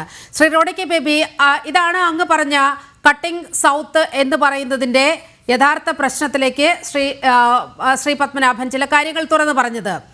ഇത് നോക്കൂ, ഇന്ന് നടന്ന ഈ കൂടിക്കാഴ്ച, ഇന്നത്തെ യോഗം, ഈ യോഗത്തിൽ ലോക്സഭാ പ്രതിപക്ഷ നേതാവ് എന്ന നിലയിൽ രാഹുൽ ഗാന്ധിയാണ് യഥാർത്ഥത്തിൽ ഇന്ത്യ മുന്നണിയെ ബാധിക്കുന്ന വലിയ ഗുരുതരമായ ഒരു പ്രശ്നം ഇതാണെങ്കിൽ അവിടെ വരേണ്ടിയിരുന്നത് രാഹുൽ ഗാന്ധിയാണ്, അല്ലെങ്കിൽ തലയെടുപ്പുള്ള കോൺഗ്രസ് നേതാക്കളാണ്. ഇപ്പോൾ നോക്കൂ, സിദ്ധരാമയ്യയ്ക്ക് പകരം കർണാടകയിൽ നിന്ന് വന്നത് DK ശിവകുമാറാണ്. ആ പൊളിറ്റിക്സും നമുക്കറിയാം. സിദ്ധരാമയ്യയെ അങ്ങനെ തഴഞ്ഞ് മുഖ്യമന്ത്രി സ്ഥാനം തയ്പ്പിച്ചിരിക്കുകയാണ് DK ശിവകുമാർ. അദ്ദേഹം പേഴ്സണലി അദ്ദേഹത്തിൻ്റെ വ്യക്തിപരമായ ഒരു പേരെടുക്കാൻ വന്നതേയുള്ളൂ. പക്ഷേ കോൺഗ്രസിൻ്റെ തലയെടുപ്പുള്ള നേതാക്കൾ പോലും ഈ ഇന്ത്യ മുന്നണിയുടെ ഭാഗം എന്ന് പറയപ്പെടുന്ന ഈ വലിയ അജണ്ട നിശ്ചയിച്ച ഈ യോഗത്തിനെത്തിയില്ല. യഥാർത്ഥത്തിൽ കോൺഗ്രസിന് വലിയ ക്ഷീണം ഇന്ത്യ മുന്നണിയിൽ നേരിടുന്നു അല്ലേ? ബഹുമാനപ്പെട്ട ശ്രീ പത്മനാഭൻ പറഞ്ഞ കാര്യങ്ങൾ ഞാൻ അതിനെക്കുറിച്ച് ചുരുക്കി ഒരു മറുപടി പറഞ്ഞു പോയില്ലെങ്കിൽ കേൾക്കുന്ന ആളുകൾ വിചാരിക്കും ബഹുമാനപ്പെട്ട ശ്രീ പത്മനാഭൻ പറഞ്ഞ മുഴുവൻ കാര്യങ്ങളും ഞാൻ അങ്ങ് അഡ്മിറ്റ് ചെയ്തു പോയി എന്ന് കേൾക്കുന്ന ബഹുമാനപ്പെട്ട ജനൻ ടിവിയുടെ പ്രേക്ഷകർ വിചാരിക്കും. താങ്കൾ മറുപടി പറയൂ. ഇപ്പോൾ ഈ കനയ്യകുമാറിന്റെ കാര്യമാണ് അദ്ദേഹം ആദ്യം പറഞ്ഞത്. കനയ്യകുമാറിനെതിരെ ഏത് കേസ് ചുമത്തിയാണ് ഡൽഹി ഹൈക്കോടതിയിൽ ഹാജരാക്കി അദ്ദേഹത്തെ അറസ്റ്റ് ചെയ്ത് നമുക്കറിയാം. രാജ്യദ്രോഹ കുറ്റം ചുമത്തപ്പെട്ട ഒരാൾ ഒരു കാരണവശാലും പുറത്തു വരില്ല. പക്ഷെ കോടതിയിൽ അത് ബോധ്യപ്പെടുത്തി അദ്ദേഹത്തിനെതിരെ കൊണ്ടുവന്ന എവിഡൻസുകൾ മുഴുവൻ ഫേക്ക് ആണ്. അദ്ദേഹത്തെ നിശബ്ദനാക്കാൻ വേണ്ടി അന്ന് രാജ്യം മുഴുവൻ കാതോർത്ത സമരമായിരുന്നു എന്ന് JNUവിൽ അവിടുത്തെ വിദ്യാർത്ഥി യൂണിയൻ പ്രസിഡന്റ് എന്ന നിലയിൽ കനയ്യകുമാർ നടത്തിയത്. അപ്പോൾ കനയ്യകുമാറിനെ കള്ളക്കേസിൽ കുടുക്കി ഡൽഹി ഹൈക്കോടതിയിൽ ഹാജരാക്കുക മാത്രമല്ല സംഘപരിവാറിന്റെ അഭിഭാഷകർ അദ്ദേഹത്തെ ക്രൂരമായി അവിടെ വെച്ച് മർദ്ദിക്കുന്നു എല്ലാം കണ്ടു. കോടതിക്ക് ബോധ്യപ്പെട്ടു അത് ഫേക്ക് ആയിട്ടുള്ള എവിഡൻസ് ആണ്. അദ്ദേഹത്തിന് ജാമ്യം കൊടുത്തു. അതുകൊണ്ടാണല്ലോ അദ്ദേഹം ലോക്സഭാ തെരഞ്ഞെടുപ്പിൽ മത്സരിക്കുന്നത്. അല്ലാതെ രാജ്യദ്രോഹ കുറ്റം ചുമത്തപ്പെട്ട് അകത്ത് കിടക്കുന്ന ഒരാൾ ലോക്സഭാ തെരഞ്ഞെടുപ്പിൽ മത്സരിക്കുമോ? അതൊന്ന്. രണ്ട്, പെഗസസിന്റെ കാര്യം അദ്ദേഹം പറഞ്ഞതുകൊണ്ട് മാത്രമേ പറയാം. മറ്റു രാജ്യങ്ങൾക്കെല്ലാം സൈനിക ആവശ്യങ്ങൾക്ക് വേണ്ടിയാണ് പെഗസസിന്റെ സോഫ്റ്റ്വെയർ കൊടുത്തതെങ്കിൽ ഇന്ത്യക്ക് മാത്രം സിവിലിയൻ ആവശ്യങ്ങൾക്ക് വേണ്ടിയാണ് ഈ സോഫ്റ്റ്വെയർ കൊടുത്തത് എന്ന് ആ കമ്പനി തന്നെ മനസ്സിലാക്കിയിട്ടുണ്ട്. ഇനി അതോട് പറയുന്നത് ഹിൻഡൻബർഗിന്റെ കാര്യം ചോദിക്കട്ടെ. ഹിൻഡൻബർഗ് റിപ്പോർട്ടിന്റെ അടിസ്ഥാനത്തിൽ അദാനി കമ്പനികൾക്കെതിരെ കേസ് അന്വേഷണത്തിന് ഉത്തരവിട്ടത് അമേരിക്കയിലെ ഫെഡറൽ കോടതിയാണ്. അപ്പോൾ സ്വാഭാവികമായിട്ടും ഇന്ത്യയെ ഫേസ് ചെയ്തിരിക്കുന്ന ഒരു കമ്പനി എന്ന നിലയിൽ അത് നടത്തിയിരിക്കുന്ന വഴിവിട്ട് നീക്കത്തിനെതിരെ ഞങ്ങൾ ശക്തമായി പ്രതികരിച്ചു. എന്തിന്റെ പേരിലാണ് ഈ പറയുന്ന അമേരിക്കയിലെ ഫെഡറൽ കോടതി ഈ അദാനിക്കും അദ്ദേഹത്തിന്റെ നെഫ്യൂ, അദ്ദേഹത്തിന്റെ മകനോ അല്ലെങ്കിൽ സഹോദരന്റെ മകനോ എതിരെ കേസ് ചുമത്തിയത്? ഇന്ത്യയിലെ പ്രധാനപ്പെട്ട സംസ്ഥാന സർക്കാരുകൾക്ക് 2300 കോടി രൂപ കൈക്കൂലി കൊടുത്തു. അതിന് പേര് അമേരിക്ക കേസ്. അദ്ദേഹം പറയുന്നത് ഹിൻഡൻബർഗ് അടച്ചുപൂട്ടി. അതിനെ കാര്യം ഞാൻ പറയാം. ഹിൻഡൻബർഗ് കൊണ്ടുവന്ന ഏറ്റവും പ്രധാനപ്പെട്ട ഒരു വെളിപ്പെടുത്തൽ എന്ന് പറയുന്നത് ഇലോൺ മസ്കിനെതിരെയാ. ഇപ്പോൾ ഇലോൺ മസ്ക് അമേരിക്കയിലെ സർവശക്തനായ ഒരാളായി മാറിയിരിക്കുന്നു. ട്രംപിന്റെ തന്നെ ഏറ്റവും അടുത്ത വലങ്കയായി മാറിയിരിക്കുന്നു. അപ്പോൾ എന്ത് ചെയ്തു? പ്രതികാര നടപടി ആരോപണമൊക്കെ അമ്പയെ പൊളിഞ്ഞു വീണ ഒരു വിഷയമല്ലേ? ഹിൻഡൻബർഗ് ഉന്നയിച്ച ഒരു വിഷയം പോലും വളരെ കൃത്യമായി സ്ഥാപിക്കപ്പെടാൻ പോലും കഴിഞ്ഞിട്ടില്ല. അത് വളരെ കൃത്യമായി രാജ്യത്തിനെതിരെ നടന്ന കൃത്യമായ ഗൂഢാലോചന, രാജ്യവിരുദ്ധ പ്രവർത്തനത്തിന്റെ ഭാഗമായി ഇവിടുത്തെ ചില ആളുകളുമായി പ്രതിപക്ഷവുമായി കൈകോർത്ത് നടത്തിയ നുണപ്രചാരണങ്ങളായിരുന്നു എന്ന് വളരെ വ്യക്തമായതാണ് സാർ പല ഘട്ടങ്ങളിലും. ആ വിഷയത്തിലേക്ക് ഡീറ്റെയിൽഡ് ആയിട്ട് പോകാൻ വേണ്ടി ഞാൻ ആഗ്രഹിക്കുന്നു. മറ്റൊന്നുകൊണ്ടല്ല, നമ്മുടെ വിഷയം അതല്ലാത്തത് കൊണ്ട് ഞാൻ ബഹുമാനപ്പെട്ട ശ്രീ പത്മനാഭൻ അല്ലെങ്കിലും ആ വിഷയത്തിലേക്ക് നിങ്ങൾ കടക്കില്ല. വളരെ കൃത്യമായി അതറിയാം. കാരണം ഹിൻഡൻബർഗ് കമ്പനി പോലും നിലനിൽക്കുന്നില്ലല്ലോ ഇപ്പോൾ. ട്രംപ് വന്നപ്പോൾ അത് അടച്ചുപൂട്ടി.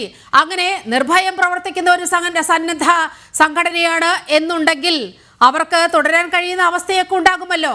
അപ്പോൾ ട്രംപ് വന്നപ്പോൾ പൂട്ടിപ്പോയി. ട്രംപും ഭാരതവും തമ്മിലുള്ള, ഭാരതത്തിന്റെ നേതാക്കളുമായുള്ള ബന്ധമൊക്കെ വളരെ കൃത്യമായി തിരിച്ചറിഞ്ഞുകൊണ്ട് ഇനി ആ പരിപ്പ് ഇവിടെ വേവില്ല എന്ന് കൃത്യമായി അറിഞ്ഞുകൊണ്ട് തന്നെയാണ് അവർ ആ പണിയൊക്കെ മതിയാക്കി പോയത്. ശ്രീ റോണി കെ ബേബി, ഇന്ത്യയെ പേടിച്ചൊന്നുമല്ല. ഇന്ത്യ ഇലോൺ മസ്ക് എന്താണ് ട്രംപിന്റെ സമീപനം എന്താണെന്നും അദ്ദേഹത്തിന്റെ നയപരിപാടി എന്താണെന്നും അദ്ദേഹം എങ്ങനെയാണ് രാഷ്ട്രീയ ശത്രുക്കളെ വേട്ടയാടുന്നതും ഒക്കെ വളരെ വ്യക്തമായിട്ടറിയാം. ഇവിടെ ഇലോൺ മസ്ക് ട്രംപിനേക്കാൾ ഒരു പക്ഷേ വലിയ ഒരു സർവശക്തനായി മാറുമ്പോൾ സ്വാഭാവികമായിട്ടും അവര് കമ്പനി അടിച്ചു കൂട്ടി, അത്രേ ഉള്ളത്. അല്ലാതെ അതിന്റെ ഇന്ത്യൻ സ്വാധീനമൊന്നുമില്ല. അവിടെ ഉന്നയിക്കപ്പെട്ട ആരോപണങ്ങളൊക്കെ വളരെ കൃത്യമായി തന്നെ അവിടെ നിൽക്കുന്നു. അതോടെ നിൽക്കുന്ന എല്ലാ വിഷയത്തിലേക്ക് പോകുന്നില്ല, കാരണം നമ്മുടെ വിഷയം അതല്ലാത്തതുകൊണ്ട്. ഇവിടെ എന്നോട് നീലമ ചോദിച്ചു, എന്തുകൊണ്ടാണ് ദക്ഷിണേന്ത്യയിൽ പിന്നെ രാഹുൽ ഗാന്ധി പ്രധാനമന്ത്രി യോഗമല്ലത് അത് എന്നൊരു സംസ്ഥാന അടിസ്ഥാനത്തിൽ.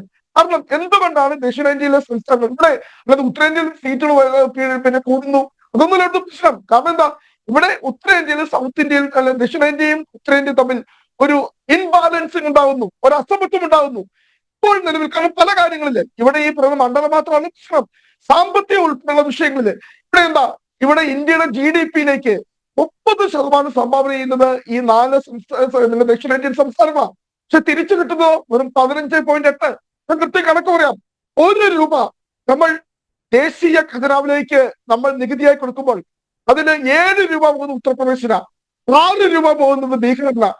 ദക്ഷിണേന്ത്യൻ സംസ്ഥാനങ്ങൾക്ക് ഉൾപ്പെടെ കേരളത്തിൽ കിട്ടുന്നത് വെറും 50 പൈസയിൽ താഴെയാണ്. വളരെ പ്രശ്നം.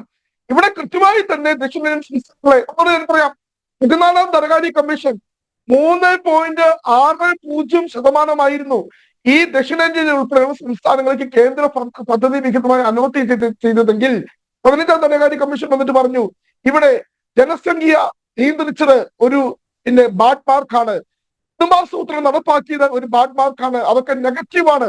ഇങ്ങനത്തെ ക്രൈറ്റീരിയ വെച്ച് എന്ത് ചെയ്തു? അല്ല ശ്രീ റോണി കെ ബേബി, ഞാനൊരു കാര്യം ചോദിച്ചുകൊള്ളട്ടെ, ഇത് 2014 ശേഷം വന്ന ഒരു പ്രതിഭാസമാണോ? ഈ പറയുന്ന സൗത്ത് നോർത്ത് ഡിവൈഡ് എന്ന് പറയുന്നത് 2014 മുൻപ് ഉണ്ടായിരുന്നോ? കോൺഗ്രസ് ഭരിക്കുന്ന സമയത്ത് എങ്ങനെയായിരുന്നു കേരളത്തെ അടക്കം നിങ്ങൾ ട്രീറ്റ് ചെയ്തത് എന്നുള്ള കാര്യമൊക്കെ അറിയാം. കേരളം കോൺഗ്രസ് ഭരിക്കുമോ, കേന്ദ്രം കോൺഗ്രസ് ഭരിക്കുന്ന സമയത്തെല്ലാം കേരളത്തോടുണ്ടായ അവഗണനകൾ നിങ്ങൾ തന്നെ പലവട്ടം പറഞ്ഞിട്ടുള്ളതാണ്. അതല്ലല്ലോ ഇപ്പോഴത്തെ സ്ഥിതി. പുനർനിർണയവുമായി ബന്ധപ്പെട്ട വിഷയത്തിൽ തന്നെ ഞാൻ പറയാം, 1971 വരെ കൃത്യമായി ഇവിടെ ഓരോ 10 വർഷം കൂടുമ്പോഴുള്ള സെൻസസിന്റെ അടിസ്ഥാനത്തിൽ മണ്ഡല പുനർനിർണയം നടന്നിരുന്നു. 61-ലും 71-ലും എല്ലാം നടന്നിരുന്നു. പക്ഷെ 76-ൽ 2 അമെന്റ്മെന്റ് നിയമം ശ്രദ്ധിക്കണം. 76-ൽ കോൺഗ്രസ് സർക്കാർ കൊണ്ടുവന്നു, 2001-ൽ വാജ്പേയി സർക്കാർ കൊണ്ടുവന്നു. 76-ൽ ഇന്ദിരാഗാന്ധിയുടെ കോൺഗ്രസ് സർക്കാർ, 2001-ൽ വാജ്പേയിയുടെ BJP സർക്കാർ. 76-ൽ 42-ാം അമെന്റ്മെന്റും 2001-ൽ 91-ാം അമെന്റ്മെന്റും എന്താ കൊണ്ടെന്ന് അറിയോ? 25 വർഷത്തേക്ക് ഫ്രീസ് ചെയ്തു. ജനസംഖ്യയുടെ അടിസ്ഥാനത്തിൽ, സെൻസസിന്റെ അടിസ്ഥാനത്തിൽ മണ്ഡലങ്ങൾ ഇനി ഈ പറയുന്നത് പുനർനിർണ്ണയിക്കേണ്ട, മണ്ഡലങ്ങൾ കൂട്ടണ്ട. അതിന് കാരണം എന്താ പറഞ്ഞറിയോ? 60-കളിലും 70-കളിലും ദക്ഷിണേന്ത്യൻ സംസ്ഥാനങ്ങളിൽ, കേരളം, തമിഴ്നാട്, കർണാടക ഉൾപ്പെടെയുള്ള ദക്ഷിണേന്ത്യൻ സംസ്ഥാനങ്ങളിൽ വളരെ നല്ല രീതിയിൽ കുംഭാസൂത്രണ കാര്യങ്ങൾ നടപ്പാക്കി ജനസംഖ്യ നിയന്ത്രിച്ചു. അതിന്റെ പേരിൽ ആ സംസ്ഥാനങ്ങൾ ശിക്ഷിക്കാൻ പാടില്ല. പക്ഷെ ഇപ്പൊ എന്ത് ചെയ്യുന്നു? ആ 2026-ൽ 25 വർഷത്തെ ഫ്രീസിംഗ് ഇല്ലാതാക്കിയപ്പോൾ വളരെ തന്നെ ഇവിടെ മനസ്സിലാക്കണം, നമ്മുടെ രാജ്യത്ത് ഒരിക്കലും ഇതിനു മുമ്പ് സെൻസസ് നടക്കാതിരുന്നിട്ടില്ല. 41-ൽ 2ാം ലോകമഹായുദ്ധം നടന്നു, ഇവിടെ സെൻസസ് നടന്നു. 61-ൽ ഇന്ത്യ ചൈന യുദ്ധം നടന്നു, സെൻസസ് നടന്നു. 71-ൽ ഇന്ത്യ പാകിസ്ഥാൻ യുദ്ധം നടന്നു, സെൻസസ് നടന്നു. പക്ഷെ 2021-ൽ ഇവിടെ സെൻസസ് നടന്നില്ല. കൃത്യമായി 2026-ൽ 25 വർഷത്തെ ഫ്രീസിംഗ് കാലാവധി ഇല്ലാതാകുമ്പോൾ ഇവിടെ സെൻസസ് നടക്കാൻ പോകുന്നു, മണ്ഡല പുനർനിർണയം നടക്കാൻ പോകുന്നു. ഇപ്പോൾ 25% മുകളിലുള്ള സീറ്റുകൾ ദക്ഷിണേന്ത്യയിൽ നിന്നായിരുന്നെങ്കിൽ ഇനി മണ്ഡല പുനർനിർണയം കഴിയുമ്പോൾ അത് 15% പോകുന്നു. അതാണ് ഇവിടുത്തെ പ്രശ്നം എന്ന് പറയുന്നത്. ദക്ഷിണേന്ത്യയിൽ പല കാര്യങ്ങളിലും വിവേചനം തന്നെ ഇപ്പോൾ വന്നിരിക്കുന്ന ഈ ദേശീയ വിദ്യാഭ്യാസ നയത്തിന്റെ ഭാഗമായി വരുന്ന ത്രിഭാഷ പദ്ധതി, ഇംഗ്ലീഷ് മാത്രം നിർബന്ധമായി പഠിച്ചാൽ മതിയായിരുന്നു. ഇപ്പോൾ ഇംഗ്ലീഷിനൊപ്പം ഹിന്ദിയും ദക്ഷിണേന്ത്യൻ സംസ്ഥാനങ്ങൾ പഠിക്കണം. ബീഹാറിന്റെയും ഒക്കെ വലിപ്പമാണോ കേരളത്തിനുള്ളത്? ചോദ്യം കേട്ടില്ല, ഒന്നും പറയാമോ? കേരളത്തിന്റെ വലിപ്പം ഈ ഉത്തർപ്രദേശിന്റെയും ബീഹാറിന്റെയും ഒക്കെ പോലെയാണോ? ഞാൻ പറഞ്ഞല്ലോ, ഉൾക്കൊള്ളാവുന്ന ഒരു ജനസംഖ്യയ്ക്ക് ഒരു കണക്കുണ്ട്. അല്ല ഇതിനു മുമ്പ് മണ്ഡല പുനർനിർണ്ണയം നമ്മൾ ഇവിടെ തീരുമാനിച്ചപ്പോഴല്ല സംസ്ഥാന അടിസ്ഥാനത്തിലായിരുന്നു, ഡിപ്പെൻഡ്സ് ഓൺ ദ പോപ്പുലേഷൻ. അതുകൊണ്ടാണ് സിക്കിമിൽ 50,000 ജനസംഖ്യ അല്ല ശ്രീ റോണി കെ ബേബി, എന്തടിസ്ഥാനത്തിലാണ് നിങ്ങളുടെ ഇപ്പോഴത്തെ ഒരു ഉത്കണ്ഠ എന്നൊന്ന് വ്യക്തമാക്കാമോ? ഏതെങ്കിലും വിധത്തിൽ ഭരണഘടനാ സ്ഥാപനങ്ങൾ, തെരഞ്ഞെടുപ്പ് കമ്മീഷൻ ഉൾപ്പെടെയുള്ള ഭരണഘടനാ സ്ഥാപനങ്ങൾ ഏതെങ്കിലും വിധത്തിൽ ഇപ്പോൾ മണ്ഡല പുനർനിർണ്ണയം നടക്കാൻ പോകുന്നു എന്നുള്ള തരത്തിൽ ഒരു വിജ്ഞാപനം പുറപ്പെടുവിച്ചിട്ടുണ്ടോ? പിന്നെ എന്തിന്റെ അടിസ്ഥാനത്തിലാണ് നിങ്ങൾ ആശങ്കപ്പെടുന്നത്? ഇപ്പോൾ സ്റ്റാലിൻ പറഞ്ഞു വെക്കുന്നത് 2056 വരെ നിലവിലുള്ള സ്ഥിതി തുടരണമെന്നാണ്. അതായത് അടുത്ത തലമുറകളെ കൂടി കണ്ടുകൊണ്ടാണ് ഈ പ്രതിപക്ഷ കക്ഷിയിലെ രാഷ്ട്രീയ നേതാക്കൾ വലിയ കാര്യങ്ങൾ വിഭാവനം ചെയ്തത്. അതൊരു രാഷ്ട്രീയ അജണ്ടയായി കൊണ്ടുവരികയാണോ? 2056 എന്ന് പറയുന്ന നമ്പറിന് എന്താണ് പ്രസക്തി? ഇവിടെ നീലിമ ചോദിച്ച ചോദ്യത്തോട് ഞാൻ വളരെ കൃത്യമായി തന്നെ പറയാം. അതിനെ ഞാൻ ബഹുമാനോട് ശ്രീപത്മനാഭൻ പറഞ്ഞ ഒരു പോയിന്റുമായി കണക്ട് ചെയ്യാൻ ആഗ്രഹിക്കുക. അദ്ദേഹം ഇവിടെ ഹരിയാനയുടെയും മഹാരാഷ്ട്രയുടെയും ഒക്കെ തെരഞ്ഞെടുപ്പിന്റെ കാര്യം പറഞ്ഞു. അവിടേക്ക് തെരഞ്ഞെടുപ്പ് കമ്മീഷനിൽ ഞങ്ങൾ കൃത്യമായി അതിനകത്ത് സംശയമുണ്ടെന്ന് ഞാൻ ഉദാഹരണം പറയാം.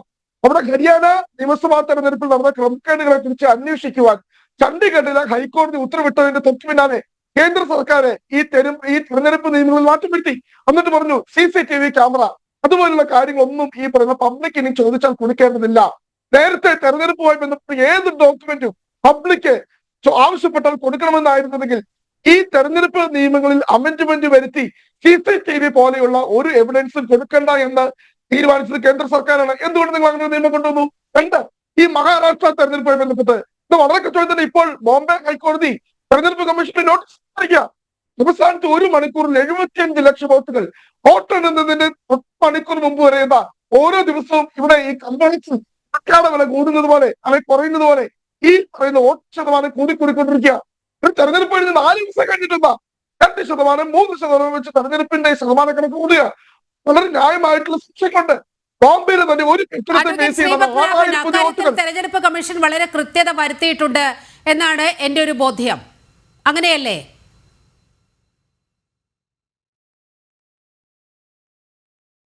അത് ഇപ്പൊ ഉമർ അബ്ദുള്ള പറഞ്ഞത് കേൾക്കുക, എനിക്കിപ്പോൾ അത്രേ പറയാനുള്ളൂ. ഉമർ അബ്ദുള്ളക്ക് ഇന്ത്യ രാജ്യത്തെ തെരഞ്ഞെടുപ്പ്, കാശ്മീരിലെ തെരഞ്ഞെടുപ്പ് വോട്ടർ പട്ടികയിലോ അല്ലെങ്കിൽ തെരഞ്ഞെടുപ്പ് വോട്ടിംഗ് മെഷീനിലോ കൃത്രിമം നടന്ന തെരഞ്ഞെടുപ്പാണെന്ന് അങ്ങോർക്ക് പറയാൻ പറ്റൂല. കാരണം അങ്ങോര് 50 സീറ്റ് കിട്ടി ജയിച്ച് അധികാരത്തിൽ വന്നതാണ്. അങ്ങോർക്ക് അത് പറയാൻ പറ്റുമോ? കേവല ഭൂരിപക്ഷം അങ്ങോർക്ക് കിട്ടിയല്ലോ എവിടെ, ഈ ജമ്മു കാശ്മീരിൽ. അപ്പം അങ്ങോർക്ക് അത് പറയാൻ പറ്റില്ല. ഹേമന്ത് സോറൻ പറയുമോ ഈ തെരഞ്ഞെടുപ്പിൽ കൃത്രിമം നടന്നിട്ടുണ്ട്, തെരഞ്ഞെടുപ്പിൽ വോട്ടർ പട്ടികയിലും വോട്ടിംഗ് മെഷീനിലും കൃത്രിമം നടന്നിട്ടുണ്ടെന്ന് ഹേമന്ത് സോറൻ പറയുമോ? പറയില്ല. അതുകൊണ്ടാണ് ഈ ഒമർ അബ്ദുള്ള പറഞ്ഞത് നിങ്ങൾ തോൽക്കുമ്പോൾ ഇങ്ങനെ പറയരുത്. തോൽക്കുമ്പോൾ ഈ വോട്ടിംഗ് മെഷീന് കുറ്റമാണ് എന്ന് പറഞ്ഞ് 14 കേസാണ് സുപ്രീം കോടതി തീരുമാനാക്കിയത്. ഈ തെരഞ്ഞെടുപ്പ് കമ്മീഷൻ 3 ദിവസം വോട്ടിംഗ് മെഷീൻ അവരുടെ കമ്മീഷൻ ഓഫീസിൽ വെച്ചിട്ട് പറഞ്ഞു, ആരെങ്കിലും വന്നിട്ട് ഇതിൽ കൃത്രിമം ഇങ്ങനെ കാണിക്കാൻ പറ്റും എന്നൊന്ന് കാണിച്ചു തരുമോന്ന്. കാരണം ഓരോ ഇലക്ഷൻ മെഷീനും ഓരോ എൻറ്റിറ്റിയാണ്. ഓരോ ഇലക്ഷൻ വോട്ടിംഗ് മെഷീൻ വേറെ ഒന്നുമായി കണക്റ്റഡ് അല്ല. അതിൻ്റെ ബാറ്ററി, അതിൻ്റെ ഹാർഡ് ഡിസ്ക്, അതിൻ്റെ ഡാറ്റ അത് അവിടെ അവസാനിക്കുന്നു. അതിന് വേറെ ഒന്നിന് കൈമാറാനുള്ളൊരു ലാൻഡിങ് സമ്പ്രദായം പോലുമില്ല. അതൊരു എൻറ്റിറ്റിയാണ്. അപ്പൊ ഇത് വെച്ചിട്ട് നിങ്ങളൊന്ന് കൃത്രിമം കാണിച്ചതാണ്. അപ്പൊ ആം ആദ്മി പാർട്ടിക്കാർ ബഹുരസികന്മാരാണല്ലോ, അവർ പറഞ്ഞു നിങ്ങളുടെ വോട്ടിംഗ് മെഷീനിൽ ഞങ്ങൾ കൃത്രിമം കാണിച്ചു തരാൻ ഞങ്ങൾക്കാവില്ല, ഞങ്ങളൊരു വോട്ടിംഗ് മെഷീൻ കൊണ്ടുവന്ന് കാണിച്ചു തരാം. ഇവരെ വോട്ടിംഗ് മെഷീൻ വെച്ചിട്ട് ഇന്ത്യയിൽ ഇലക്ഷൻ നടക്കുന്നത്. ഇങ്ങനത്തെ കോമഡിയാണ് അന്ന് അവിടെ നടന്നത്. രാഷ്ട്രീയ നിരീക്ഷകൻ ഡോക്ടർ മോഹൻ വർഗീസിലേക്കാണ് പോകുന്നത്. ശ്രീ മോഹൻ വർഗീസ്, ഇപ്പോൾ ഈ മണ്ഡല പുനർനിർണയവുമായി ബന്ധപ്പെട്ട് പ്രതിപക്ഷം ചില ആശങ്കകളൊക്കെ മുന്നോട്ട് വയ്ക്കുകയാണ്. ഫെഡറലിസത്തെ തകർക്കാൻ പോകുന്ന നയങ്ങൾ അതിൽ ഉണ്ട്. കേന്ദ്ര സർക്കാർ അത്തരത്തിലാണ് ഈ സൗത്തും നോർത്തും തമ്മിൽ വലിയൊരു വിഭജനം, അല്ലെങ്കിൽ ചെറിയ സംസ്ഥാനങ്ങൾ തമ്മിൽ വലിയൊരു വിഭജനം വരുന്ന രീതിയിൽ ഫെഡറലിസത്തിന്റെ കടക്കൽ കത്തിവെക്കുന്ന ഒരു സമീപനം കേന്ദ്ര സർക്കാർ കൈക്കൊള്ളുന്നു എന്നാണ് പ്രതിപക്ഷത്തിന്റെ ആരോപണം. പക്ഷേ അമിത്ഷാ ഉൾപ്പെടെയുള്ളവർ പാർലമെന്റിൽ പറഞ്ഞ കാര്യം, ഇതിൽ ഒരാൾക്കും ഒരു ക്ഷീണവും വരുന്ന പ്രശ്നമില്ല എന്നാണ് അദ്ദേഹം പാർലമെന്റിലെ പ്രസംഗത്തിൽ കൃത്യമായി വ്യക്തമാക്കിയത്. എങ്ങനെയാണ് രാഷ്ട്രീയ നിരീക്ഷകൻ എന്ന നിലയിൽ താങ്കൾ ഈ പ്രശ്നത്തെ കാണുന്നത്? ഇവിടെ പ്രതിപക്ഷത്തിന് ന്യായമായ ചില ആശങ്കകളുണ്ട്. അത് ഒരു ഫെഡറൽ ഡിസ്കോഴ്സിൻ്റെ രൂപത്തിൽ അവർ അത് പല ആവർത്തി അത് ഉന്നയിച്ചു. അതിൻ്റെ ഭാഗമായിട്ടാണ് ഇന്ന് തമിഴ്നാട് മുഖ്യമന്ത്രി ശ്രീ എം കെ സ്റ്റാലിൻ്റെ നേതൃത്വത്തിൽ പ്രതിപക്ഷ കക്ഷികളുടെ ചില മുഖ്യമന്ത്രിമാരും ചില നേതാക്കന്മാരും 13 പാർട്ടികളും ഒരുമിച്ച് ചെന്നൈയിൽ ചേർന്നത്.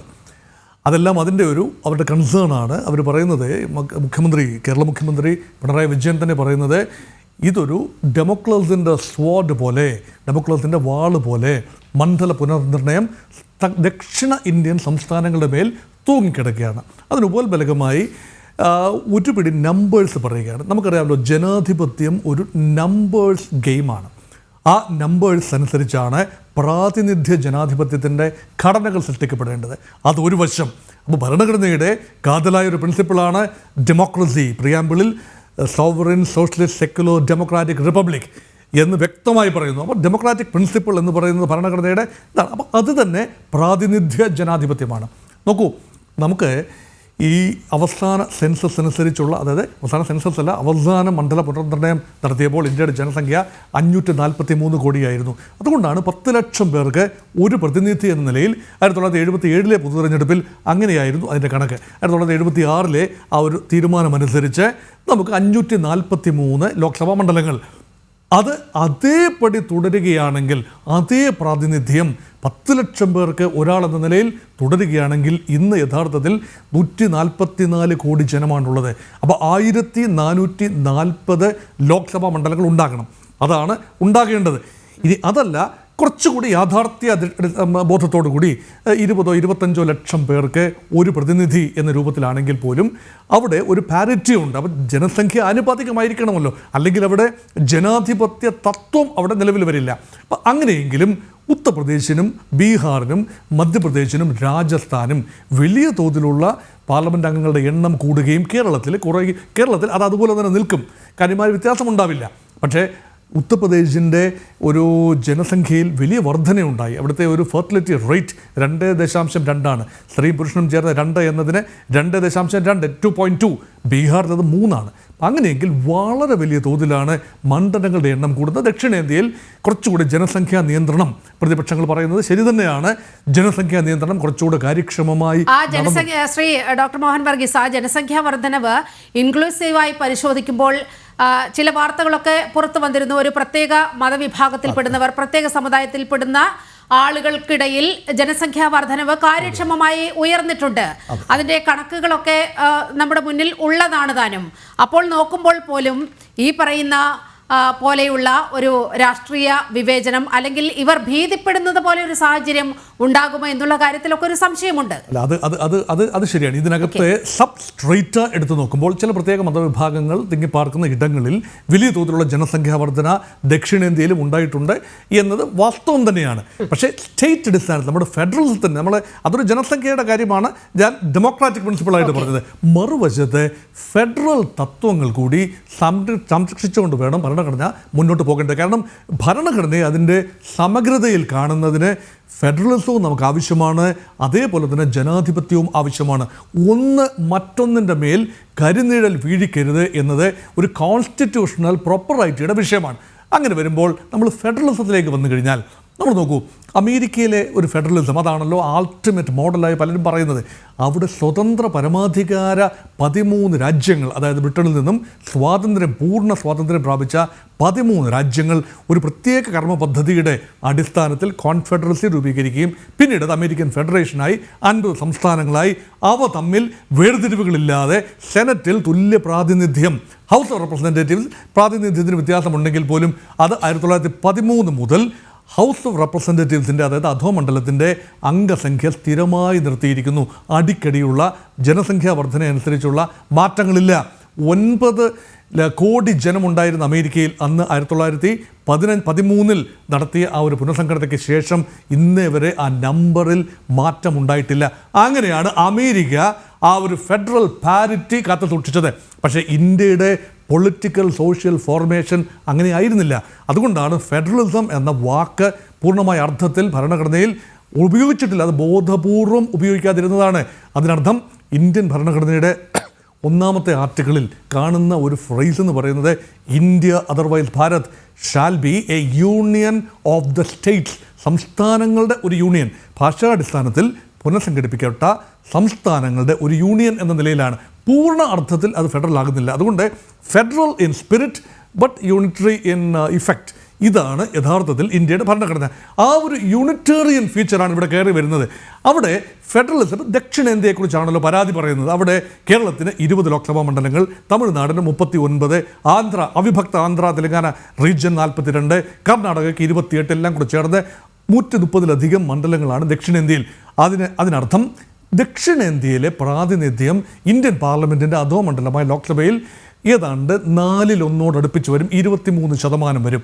അത് പുനഃസംഘടിപ്പിക്കപ്പെട്ടാൽ, പ്രൊറൈറ്റ് അടിസ്ഥാനം എങ്ങനെ കണക്ക് കൂട്ടിയാലും പുനഃസംഘടിപ്പിക്കപ്പെട്ടാൽ തീർച്ചയായും ദക്ഷിണേന്ത്യയുടെ പ്രാതിനിധ്യം 23%-ൽ നിന്നും 16, 17, 18% അത് കുറയുകയും ഉത്തരേന്ത്യയുടെ പ്രാതിനിധ്യം കൂടുകയും ചെയ്യും. ഉത്തർപ്രദേശിൽ ഫോർ എക്സാമ്പിൾ, ഉത്തർപ്രദേശിൽ 80 സീറ്റുകളാണുള്ളത്.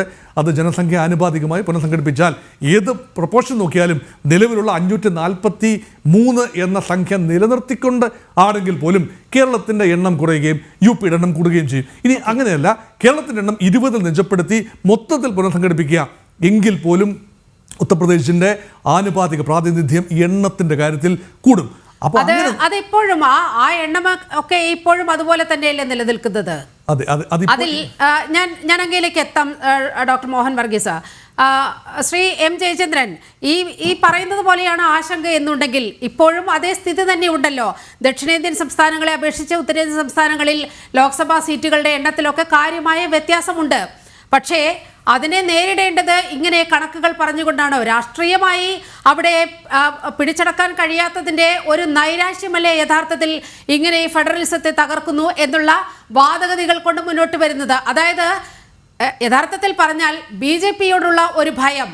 ഇപ്പോൾ സ്റ്റാലിൻ പറയുന്നത് വെച്ച് നോക്കുകയാണെങ്കിൽ 2056 വരെ ഇങ്ങനെ BJP തുടർ ഭരണം നിലനിർത്തി പോകും എന്നുള്ള ഒരു അസംഷന്റെ പുറത്താണ് ഇത്തരത്തിലുള്ള വാദഗതികളൊക്കെ ഉയരുന്നതിൻ്റെ അടിസ്ഥാനം എന്നാണ് വിശകലനങ്ങൾ വരുന്നത്.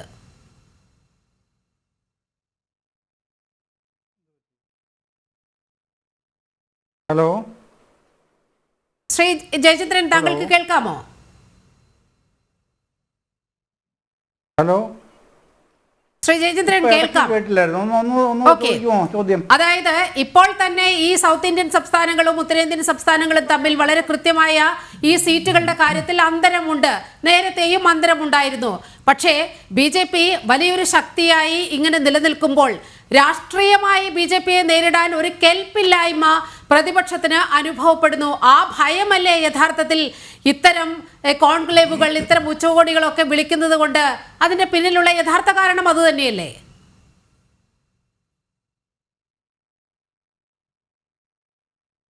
നിശ്ചയമായും അല്ല എന്ന് തന്നെയാണ് എൻ്റെ ബോധ്യം. അങ്ങനെയാണ്. കാരണം ഇത് BJP-യുടെയോ DMK-യുടെയോ കോൺഗ്രസിൻ്റെയോ CPM-ൻ്റെയോ മറ്റേതെങ്കിലും രാഷ്ട്രീയ പാർട്ടികളുടെയോ ഒരു ആശങ്കയുടെ അവരുടെ സീറ്റിൻ്റെ പ്രശ്നമായിട്ട് ബന്ധപ്പെടുത്തി കാണുന്നതല്ല ഈ വിഷയം. ഇതിൻ്റെ അകത്തുള്ള പ്രശ്നമെന്ന് പറഞ്ഞാൽ ഇത് അടിസ്ഥാനപരമായി മണ്ഡലങ്ങൾ വിഭജിച്ച് നിർത്തിയിരിക്കുന്നത് ജനസംഖ്യ അടിസ്ഥാനത്തിലാണ്. അത് ഭരണഘടനാദത്തമായ അവകാശമായിട്ടാണ് കൈകാര്യം ചെയ്യുന്നത്. അപ്പോൾ നമ്മൾ ഒരുപാട് ഭരണഘടനാ അമെൻമെൻറ്റുകൾ നടത്തിയിട്ടുള്ള ഒരു രാഷ്ട്രമാണ് നമ്മൾ. അപ്പോൾ ഇപ്പോൾ നിലവിലുള്ള സാഹചര്യം, 21-ാം നൂറ്റാണ്ടിലെ സാഹചര്യം എന്താണ്? ജനസംഖ്യാ വിസ്ഫോടനം പല സംസ്ഥാനങ്ങളിലും ഇല്ലാതായിട്ടുണ്ട്. മറിച്ച് അതിന് പകരം സംഭവിച്ചിരിക്കുന്നത് ഈ കേന്ദ്ര സർക്കാരിൻ്റെ മുൻകാല സർക്കാരുകളുടെ നിർദ്ദേശപ്രകാരം ഫലപ്രദമായി ജനസംഖ്യയെ തടഞ്ഞു നിർത്തിയ സംസ്ഥാനങ്ങൾക്ക് പോലും ഈ ജനസംഖ്യ അടിസ്ഥാനത്തിലുള്ള മണ്ഡല പുനർനിർണ്ണയം എന്ന് പറയുന്നത് പ്രായോഗികമായി ഒരുപാട് തടസ്സങ്ങൾ, ബുദ്ധിമുട്ടുകൾ സൃഷ്ടിക്കുന്നത് എങ്ങനെയാണെന്ന് ചോദിച്ചാൽ, ഒരു സംസ്ഥാനത്തിൻ്റെ പുരോഗതി എങ്ങനെയാണ് ഇപ്പോൾ അളക്കുന്നത്? അതിൻ്റെ സാമൂഹ്യ വികാസ മാനദണ്ഡങ്ങൾ, ഹ്യൂമൻ ഡെവലപ്മെൻറ്റ് ഇൻഡെക്സ് എന്ന് പറയുമല്ലോ. ആ ഹ്യൂമൻ ഡെവലപ്മെൻറ്റ് ഇൻഡെക്സ്, നമ്മുടെ GDP, പിന്നെ ഒരുപാട് മറ്റ് ഘടകങ്ങൾ, ഇപ്പോൾ സാക്ഷരത, ശിശുമരണ നിരക്ക്, മാതൃമരണ നിരക്ക്, ആരോഗ്യമേഖലയിലെ മാറ്റങ്ങൾ, ഇതൊക്കെ ചേർന്നതാണ് ആ വികാസം എന്ന് പറയുന്നത്. അതിനെയൊക്കെ മാനദണ്ഡമാക്കി വേണം ആധുനിക സമൂഹത്തിൽ ഇത്തരം മണ്ഡല പുനർനിർണ്ണയങ്ങൾ നടത്താൻ എന്നുള്ളതാണ് പുതിയ കൺസെപ്റ്റ് തന്നെ. അങ്ങനെയാണ് അത്. ഈ എവിടെങ്കിലും കേരളത്തിലോ തമിഴ്നാട്ടിലോ ഇന്ത്യയിലോ മാത്രമല്ല, ഗ്ലോബലി അത്തരത്തിലുള്ള പെർസെപ്ഷനാണ് വരുന്നത്. മണ്ഡലങ്ങൾ പുനർനിർണ്ണയിക്കുമ്പോൾ ഉണ്ടാവേണ്ട പെർസെപ്ഷൻ എന്തായിരിക്കണം? അതല്ലാതെ അത് BJP-യുടെ സീറ്റ് കൂട്ടുമോ, DMK-യുടെ സീറ്റ് കുറയ്ക്കുമോ, കോൺഗ്രസിൻ്റെ സീറ്റ് കുറയ്ക്കുമോ എന്നുള്ള ആ ഇടുങ്ങിയ ചിന്താഗതി അവിടെ പാടില്ല. അതിൻ്റെ അകത്ത് ആത്യന്തികമായി നമ്മുടെ സമൂഹത്തിൻ്റെ, രാജ്യത്തിൻ്റെ, രാഷ്ട്രത്തിൻ്റെ പുരോഗതി എങ്ങനെയാണ് നേടാൻ കഴിയുക? അങ്ങനെ നേടിയ സ്റ്റേറ്റുകൾക്ക് ഇപ്പോൾ ഹ്യൂമൻ ഡെവലപ്മെൻറ്റ് ഇൻഡെക്സ് വികസിപ്പിക്കുക എന്നുള്ളത് നിങ്ങളുടെ മണ്ഡല പുനർനിർണ്ണയത്തിൽ ഒരടിസ്ഥാന ഘടകമായിരിക്കും എന്നുള്ളത് കൊണ്ട് ഭരണഘടനാ ഭേദഗതി വരണം. വെറുതെ വാചപടിച്ചാൽ പോരാ. ഇപ്പോൾ ഉള്ള ഭരണഘടനാ ഭേദഗതിക്ക് ജനസംഖ്യ മാത്രമാണ് മാനദണ്ഡം. അപ്പോൾ അതിനാണ് ഞാൻ ആദ്യം മുതലേ പറയുന്നത് ഡയലോഗ് വേണം, നാഷണൽ കൺസെൻസസ് വേണം എന്ന് പറയുന്നത് അതുകൊണ്ടാണ്. അങ്ങനെ ഉണ്ടെങ്കിലാണ് ഈ പുരോഗതി ഹ്യൂമൻ ഡെവലപ്മെൻറ്റ് ഇൻഡെക്സ് പ്രകാരം പുരോഗതി നേടിയ സംസ്ഥാനങ്ങൾക്ക് മണ്ഡല പുനർനിർണ്ണയം നടക്കുമ്പോൾ ജനസംഖ്യ മാത്രമാവില്ല ബേസ്. ഇങ്ങനെ ഹ്യൂമൻ ഡെവലപ്മെൻറ്റ് ഇൻഡെക്സ് വർദ്ധിപ്പിക്കുന്ന സംസ്ഥാനങ്ങൾക്ക് ആ പരിഗണന കിട്ടും എന്ന് ഉറപ്പുവരുത്തണമെങ്കിൽ ഭരണഘടനാ ഭേദഗതി വരണം. അത് 2026 ഇത് വരാൻ പോകുന്നത്. അതുകൊണ്ട് ഇപ്പോഴേ നിങ്ങൾ എന്തിനാണ് തുള്ളുന്നത് എന്ന് ചോദിക്കുന്ന അടിസ്ഥാനരഹിതമാണ്. നമ്മളൊരു തീരുമാനം എടുക്കണമെങ്കിൽ ഒറ്റയടിക്ക് ഒരു മേശയ്ക്ക് ചുറ്റും തീരുമാനം എടുക്കുകയല്ലോ.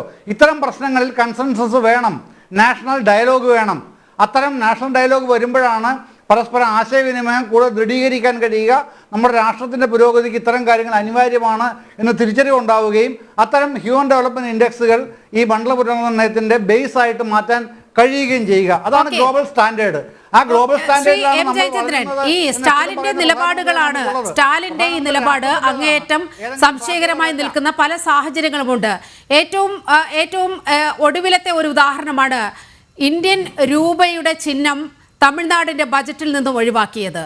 അങ്ങനെ ഒരു തമിഴ്നാടിന് സ്വന്തമായി ഒരു രാജ്യം എന്നതൊക്കെ, അങ്ങനെ സ്റ്റാലിൻ ഒരു പ്രധാനമന്ത്രി പദത്തിൽ ഒക്കെ ഇങ്ങനെ നിൽക്കാൻ കഴിയുമോ? തമിഴ്നാട് എന്ന് പറയുന്ന ഒരു രാജ്യം വെച്ചുകൊണ്ട് ഒരു ഇന്ത്യൻ യൂണിയന്റെ ഭാഗമല്ലേ? അങ്ങനെ ഇന്ത്യൻ രൂപയുടെ ചിഹ്നം പോലും മാറ്റാൻ സ്റ്റാലിൻ ആരാണ് അധികാരം കൊടുത്തത്? അങ്ങനെയുള്ള സ്റ്റാലിനെ നിങ്ങൾ എങ്ങനെയാണ് പിന്തുണയ്ക്കുന്നത്? സ്റ്റാലിൻ എന്തായാലും ഇത്തരം നടപടികൾ എടുക്കുന്നത് ഒട്ടും നിഷ്കളങ്കമായല്ല. നേരത്തെ ഈ ചർച്ചയിൽ ശ്രീ പത്മനാഭൻ അടക്കം ചൂണ്ടിക്കാട്ടിയ ഒരു വിഷയമുണ്ട്.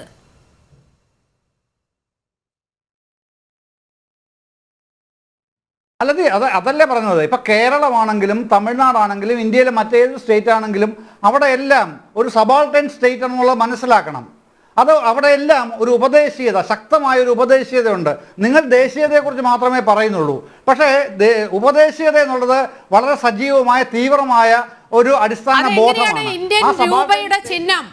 ഇന്ത്യൻ രൂപയുടെ ചിഹ്നം തമിഴ് അക്ഷരത്തിലേക്ക് മാറ്റുമ്പോൾ അതിനെ ഉപദേശീയത എന്ന് ഇങ്ങനെ മധുര മനോജ്ഞമായി വിളിക്കാൻ കഴിയുന്നത്? ഇന്ത്യൻ രൂപ എന്ന് പറയുന്നത് രാജ്യം അംഗീകരിച്ചതാണ്. അതിനെതിരെ നിങ്ങൾ ഒരു എതിർ ശബ്ദം പോലും ഇന്ത്യ മുന്നണിയിലെ ആരെങ്കിലും ഉയർത്തിയോ? രാജ്യമാണ് വലുത് എങ്കിൽ. നീലിമയുടെ ചോദ്യത്തിന്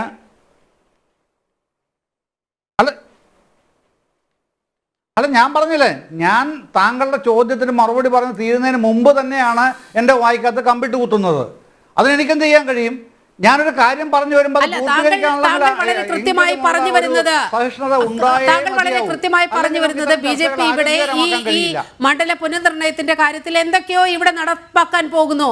ഈ രാജ്യത്തെ ഛിന്ന ഭിന്നമാക്കുന്ന അല്ലെങ്കിൽ സൗത്ത് ഇന്ത്യൻ സംസ്ഥാനങ്ങളെ മുഴുവൻ ഇരുട്ടിലാക്കുന്ന ഒരു നയത്തിലേക്കൊക്കെ പോകുന്നു എന്ന് പറയുമ്പോൾ യഥാർത്ഥത്തിൽ ദേശീയതയ്ക്കെതിരെ ശബ്ദമുയർത്തുന്നത് ആരാണ് എന്ന് ചോദിക്കേണ്ടതല്ലേ?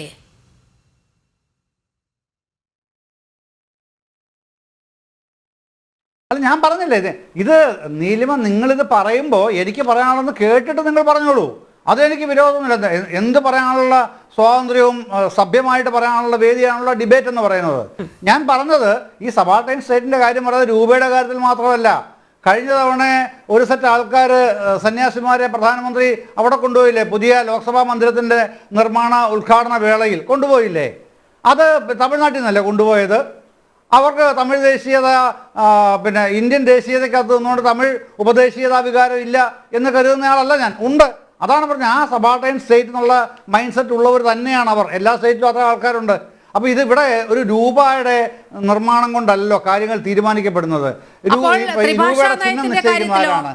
പുതിയ പാഠ്യപദ്ധതിയുടെ കാര്യത്തിലോ അങ്ങനെ ഹിന്ദി അടിച്ചേൽപ്പിക്കാൻ ശ്രമിക്കുന്നു എന്നൊക്കെ പറയുന്നതോ? അല്ല, അത് രാഷ്ട്രഭാഷയോട് വിരോധം.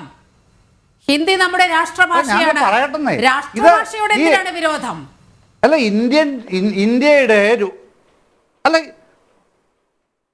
ഇത് ഞാൻ പറഞ്ഞില്ലേ, നിങ്ങൾ ചർച്ച ചെയ്യാനായിട്ട് എന്നെ വിളിച്ചത് ഇതിനല്ല.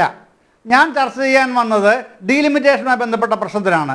അതിൻ്റെ ഇടയ്ക്ക് 100 ചോദ്യങ്ങൾ ചോദിച്ചാൽ നീലിമ എനിക്ക് അറിഞ്ഞുകൂടാ പറയാൻ. അതിൻ്റെ അകത്ത് പിന്നെ നിങ്ങൾ ദയവായി എന്നെ ഒഴിവാക്കുക അല്ലെങ്കിൽ വെറുതെ വിടുക എന്ന് എനിക്ക് പറയാനുള്ളൂ. ഞാൻ ചർച്ച ചെയ്യാൻ വന്ന ഡീലിമിറ്റേഷനുമായി ബന്ധപ്പെട്ട പ്രശ്നങ്ങൾക്കാണ്. അതിൻ്റെ ഇടയ്ക്ക് നിങ്ങൾ 100 ചോദ്യങ്ങൾ വേറെ ചോദിക്കുന്നുണ്ട്. ചോദിക്കാനുള്ള നിങ്ങളുടെ അവകാശം ഞാൻ മാനിക്കുന്നു. പക്ഷെ ഞാൻ അതിന് പ്രിപ്പയർഡ് അല്ല എന്ന് ഞാൻ ആദ്യമേ പറഞ്ഞു കഴിഞ്ഞു. എന്നിട്ടും പിന്നെ അത് ചോദിച്ചാൽ എനിക്കൊന്നും പറയാൻ കഴിയില്ല. അത്രയേ ഉള്ളൂ. യെസ്, ഞാൻ താങ്കളുടെ പരിമിതി മനസ്സിലാക്കുന്നു. ഡോക്ടർ മോഹൻ വർഗീസ്, തമിഴ്നാട്ടിൽ നിന്നും ദേശീയതയ്ക്കെതിരായ ചില ശബ്ദങ്ങൾ, ചില നീക്കങ്ങളൊക്കെ നമ്മൾ കുറച്ച് നാളുകളായി നമ്മുടെ ശ്രദ്ധയിൽപ്പെടുന്നതാണ്. ഏറ്റവും ഒടുവിലാണ് ഈ രൂപയുടെ പ്രശ്നം. തമിഴ്നാട് ബജറ്റിൻ്റെ സമയത്ത് രൂപയുടെ ചിഹ്നത്തിന് പകരം തമിഴ് അക്ഷരം ഉപയോഗിക്കുന്ന ഒരു സാഹചര്യമുണ്ടായി.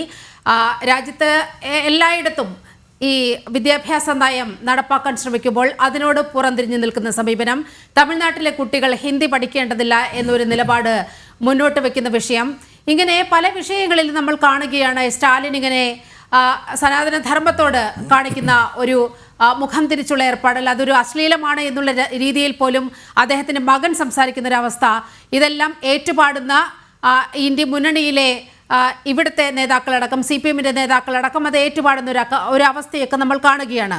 ഇങ്ങനെ ഒരു സംസ്ഥാനത്തിന് ദേശീയതയോട് മുഖം തിരിഞ്ഞു നിൽക്കാൻ സാധിക്കുമോ? നീലിമ, ഒരു ഫെഡറൽ വ്യവസ്ഥിതിയിൽ ഉപദേശീയതകൾ ഉണ്ടാവുക എന്നത് വളരെ സ്വാഭാവികമായ ഒരു കാര്യമാണ്. യഥാർത്ഥത്തിൽ ഇന്ത്യയുടെ വൈവിധ്യത്തെ, ഉപദേശീയതകളെ ഉൾപ്പെടെ ഉൾക്കൊള്ളാൻ വേണ്ടിയാണ് ഇന്ത്യക്കൊരു ഫെഡറൽ സംവിധാനം ഭരണഘടനാ പിതാക്കന്മാർ മുന്നോട്ട് വെച്ചത്. പക്ഷെ ഒരിക്കൽ പോലും ഉപദേശീയതകൾ ദേശീയതയുടെ മേൽ കരിനിഴൽ വീഴ്ത്തുന്ന ഒരു അന്തരീക്ഷം ഉണ്ടാകാൻ പാടില്ല. ഇവിടെ നോക്കൂ, ഇവിടെ പറഞ്ഞ 3 കാര്യങ്ങൾ. ഒന്ന്, കോയിനിൽ അല്ലെങ്കിൽ കറൻസി നോട്ടിൽ റൂ എന്ന തമിഴ്, റുപായ് എന്നതിൻ്റെ ആ ഒരു തമിഴ് ഭാഷയിലെ ചിഹ്നം ആലേഖനം ചെയ്തുകൊണ്ട് ബഡ്ജറ്റ് ഡോക്യുമെൻ്റ് പുറത്തു വരികയാണ്. ഈ കഴിഞ്ഞ ദിവസങ്ങളിൽ അവതരിപ്പിച്ച ബഡ്ജറ്റിൽ ഇത് സംഭവിച്ചിരിക്കുന്നത് യഥാർത്ഥത്തിൽ അത് എല്ലാവരും ഞെട്ടിപ്പിക്കുന്ന ഒരു കാര്യമാണ്. ഒന്ന്, ഈ പറയുന്ന കറൻസി ആൻഡ് കോയിനേജ് എന്ന് പറയുന്ന കാര്യം കേന്ദ്ര ലിസ്റ്റിൽ വരുന്നൊരു കാര്യമാണ്. അതൊരു സംസ്ഥാന ലിസ്റ്റിലെ വിഷയമേ അല്ല. അതുമാത്രമല്ല, ആ ചിഹ്നം റുപ്പിയുടെ ദേവനാഗരി സ്ക്രിപ്റ്റിൻ്റെ ഇതും ഇംഗ്ലീഷ് റോമൻ ഇതിൻ്റെയൊക്കെ ലിപിയും ചേർത്ത് ഉള്ള ആ ചിഹ്നം അംഗീകരിക്കപ്പെട്ടത് ഒരു തമിഴ് നാട്ടുകാരനായ തമിഴ് വംശജനായ ഒരു മകൻ, MLA-യുടെ മകനാണ് രൂപകൽപ്പന ചെയ്തു. അത് പൂർണ്ണമായി വിസ്മരിച്ചുകൊണ്ട് അത് ഒരു ഭാഷയുടെയും ഒരു പ്രത്യേക ഒരു സൂചന നൽകുന്ന ഒന്നല്ല. അത് ദേവനാഗരി സ്ക്രിപ്റ്റിലെ ര എന്ന ഒരു അക്ഷരവും അതുപോലെ R എന്ന ഇംഗ്ലീഷ് അക്ഷരവും എല്ലാം സമന്വയിപ്പിച്ചുകൊണ്ട് 2 വര ഉൾപ്പെടെ ഉയർത്തിക്കൊണ്ട് വളരെ മനോഹരമായ ഒരു ചിഹ്നം. അത് വളരെ കുറച്ച് വേൾഡ് കറൻസീസിന് മാത്രമേ ഔപചാരികമായ ചിഹ്നങ്ങളുള്ളൂ എന്നോർക്കണം. പിന്നെ ജാപ്പനീസ് യെനിനും അമേരിക്കൻ ഡോളേഴ്സിനും പൗണ്ട് സ്റ്റെർലിങ്ങിനും ഒക്കെ മാത്രമേ, യൂറോയ്ക്കും മാത്രമേ ഉള്ളൂ. അതുകൊണ്ട് ഇന്ത്യ ഉൾപ്പെടെയുള്ള ലോകശക്തിയാകാൻ വെമ്പുന്ന ഭാരതത്തിന് അങ്ങനെ ഒരു ചിഹ്നം അംഗീകരിക്കപ്പെട്ട, ലോകം അംഗീകരിച്ച ഒരു ചിഹ്നമുള്ളപ്പോൾ അതിന് സമാന്തരമായി പ്രാദേശിക തലത്തിൽ ഓരോ സംസ്ഥാനവും 28 സംസ്ഥാനവും ഇപ്പോൾ സ്റ്റാലിൻ ചെയ്തതുപോലെ ഓരോ ചിഹ്നവുമായി മുന്നോട്ട് വന്നാൽ അതിൻ്റെ പേര് ഫെഡറലിസം എന്നൊന്നും അല്ല, അതിൻ്റെ പേര് ഉപദേശീയതയെ നെഗറ്റീവായി കാണുന്നതിന് തുല്യമാണ്. അതൊരു കാര്യം. 2, ത്രിഭാഷാ പദ്ധതി. അത് മാതൃഭാഷയിലാണ് പ്രാഥമിക വിദ്യാഭ്യാസം നൽകേണ്ടത് എന്ന് കൃത്യമായി പറയുന്ന ത്രിഭാഷാ പദ്ധതിയെ സ്റ്റാലിൻ ആ രീതിയിൽ അന്ധമായി എതിർത്തിട്ടല്ലേ ഒരു വികാരം ആളിക്കത്തിച്ചുകൊണ്ട് തമിഴിന് മേൽ ഹിന്ദി പത്തിവിരിച്ച് നിൽക്കുകയാണ് എന്ന ആരോപണം. അതൊരു പൊളിറ്റിക്കൽ നറേറ്റീവായി മാത്രമേ കാണാനാവൂ. പക്ഷേ അതുകൊണ്ട് ഒരു ബാലൻസിങ് ആക്ട് അവിടെ വേണം ലാംഗ്വേജിൻ്റെ കാര്യത്തിൽ. അതുപോലെ ഈ MK സ്റ്റാലിൻ്റെ മകൻ ഉദയനിധി സ്റ്റാലിൻ കൊണ്ടുവന്ന സനാതന ധർമ്മത്തെക്കുറിച്ചുള്ള ഡിബേറ്റ്, ഞങ്ങൾ സൗത്ത് ഇന്ത്യക്കാർ ഈ സനാതന ധർമ്മത്തെ വ്യത്യസ്തമായി കാണുന്നു. ഒരു ഹിന്ദു നറേറ്റീവ് അല്ല ഞങ്ങൾക്കുള്ളത്, മറ്റൊരു നറേറ്റീവാണ്. അപ്പോൾ ദേശീയമായി അംഗീകരിക്കപ്പെടുന്ന ചില ധാരണകളിൽ നിന്നും തികച്ചും വ്യത്യസ്തമായ ചില അസ്തിത്വം തങ്ങൾക്കുണ്ട്, അത് കാത്തു സൂക്ഷിക്കും എന്ന് പറയുന്നതിന് കുഴപ്പമില്ല. പക്ഷേ അതിനുപയോഗിക്കുന്ന രൂപകങ്ങൾ, സൂചകങ്ങൾ എന്ന് പറയുന്നത് അനാരോഗ്യപരമാകുമ്പോഴാണ് ഇവിടെ ഒരു ഫെഡറൽ ഡിബേറ്റ് എന്നതിനേക്കാൾ കൂടുതൽ ഒരുതരം പ്രാദേശികവാദവും സങ്കുചിതവാദവുമായി മാറുന്നു. ആ ഒരു രീതിയിലാണോ ഈ മണ്ഡലങ്ങളുടെ പുനഃസംഘടന? എൻ്റെ അഭിപ്രായം മണ്ഡലങ്ങളുടെ പുനഃസംഘടനയെക്കുറിച്ചുള്ള വാദത്തിന് കുറേയൊക്കെ അടിസ്ഥാനമുണ്ട്. കാരണം ഇതൊരു അസ്തിത്വത്തിൻ്റെ വിഷയം മാത്രമല്ല, മറിച്ച് പവർ ഷെയറിങ്ങിൻ്റെയും ഇക്കണോമിക് റിസോഴ്സസിൻ്റെ ഷെയറിങ്ങിൻ്റെയും വിഷയമാണ്.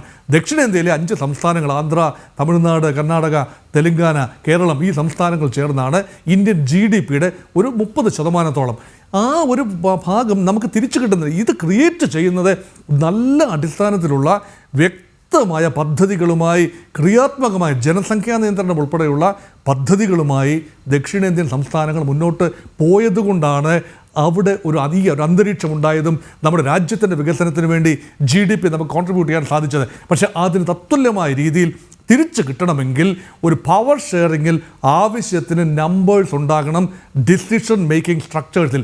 അതില്ലാതെ വരുമ്പോൾ പുതിയ പുനഃസംഘടനയിൽ യഥാർത്ഥത്തിൽ ലോക്സഭയിലും രാജ്യസഭയിലും വലിയ തോതിലുള്ള ഡിസ്പാരിറ്റി ഉണ്ടാകും, നോർത്ത് വേഴ്സസ് സൗത്ത്. അപ്പോൾ ആ ഒരു നോർത്ത് വേഴ്സസ് സൗത്ത് എന്ന ഒരു നറേറ്റീവ് വരുന്നതാണ് ഇവിടെ അനാരോഗ്യപരം. ഇത് സംസ്ഥാനങ്ങളെ മാത്രം തിരിച്ചു പറയാം, സൗത്ത് എന്ന് മൊത്തത്തിൽ പറഞ്ഞിട്ട് കാര്യമില്ല. സംസ്ഥാനങ്ങളെ തിരിച്ച് നേരത്തെ ഇതിലും പറഞ്ഞ പോലെ ചില പ്രത്യേക മതവിഭാഗങ്ങൾ അവർ വസിക്കുന്ന കേന്ദ്രങ്ങൾ, അത് വടക്കേ ഇന്ത്യയിലും വളരെ വലിയ തോതിലുള്ള ജനസംഖ്യാ വർധനയുണ്ട്. ഉത്തർപ്രദേശിൽ ഒരു ന്യൂനപക്ഷ സമുദായത്തിൻ്റെ മേഖലകളിൽ വലിയ തോതിലുള്ള ജനസംഖ്യാ വർധനയുണ്ട്. അത് ഉത്തർപ്രദേശിൻ്റെ മൊത്തം സീറ്റിൽ റിഫ്ലക്റ്റ് ചെയ്യും. ഇത് തന്നെയാണ് അതിൻ്റെ അവസ്ഥ. അതുകൊണ്ട് ഒരു പ്രത്യേക സംസ്ഥാനത്തെ മാത്രമായി എടുത്തു പറഞ്ഞുകൊണ്ട് ഈ ഒരു പ്രിൻസിപ്പിളിനെ അട്ടിമറിച്ചിട്ട് കാര്യമില്ല. ഞാൻ വീണ്ടും പറഞ്ഞ് അവസാനിപ്പിക്കുന്നു. there should be a parity between federal principles and democratic principles. അതായത് ഒരു കൺസെൻഷ്വൽ ഫെഡറലിസം, പരസ്പര ധാരണയോടുകൂടിയുള്ള നീക്കുപോക്കോടുകൂടിയുള്ള ഒരു സംസ്ഥാനം മറ്റൊന്നിന് മേൽ, ഒരു പ്രദേശം മറ്റൊന്നിന് മേൽ ഡോമിനേറ്റ് ചെയ്യാതിരിക്കത്തക്ക ഭരണഘടനാപരമായ ഉറപ്പുകളാണ് പിതാക്കന്മാർ നൽകിയത്. അത് പാലിക്കാനുള്ള ചുമതല നമുക്കുണ്ട്.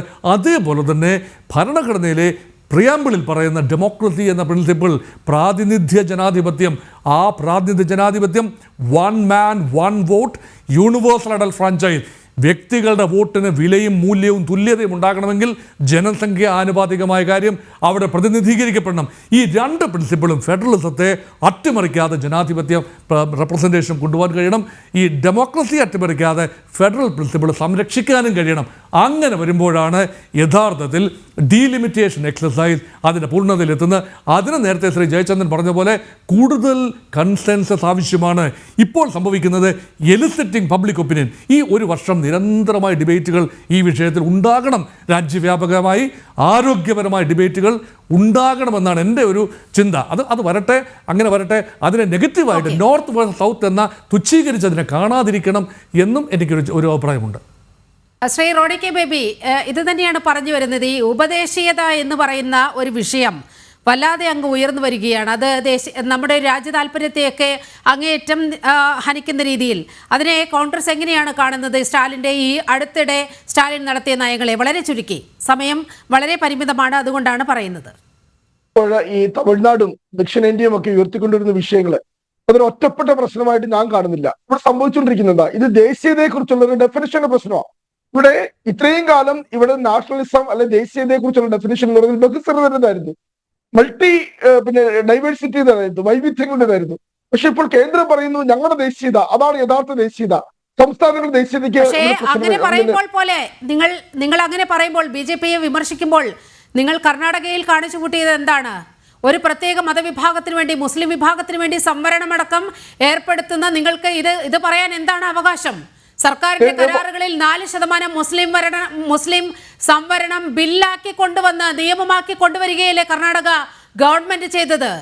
അതിനെങ്ങനെ നിങ്ങൾക്ക് ന്യായീകരിക്കാൻ കഴിയും? ഞാൻ വളരെ കൃത്യമായിട്ട് തന്നെ എന്നെ മറുപടി പറയാം. ഞാൻ ഇപ്പോൾ ഇവിടെ നീലിമ മുമ്പ് പരാമർശിച്ച ഒരു കാര്യമുണ്ട്.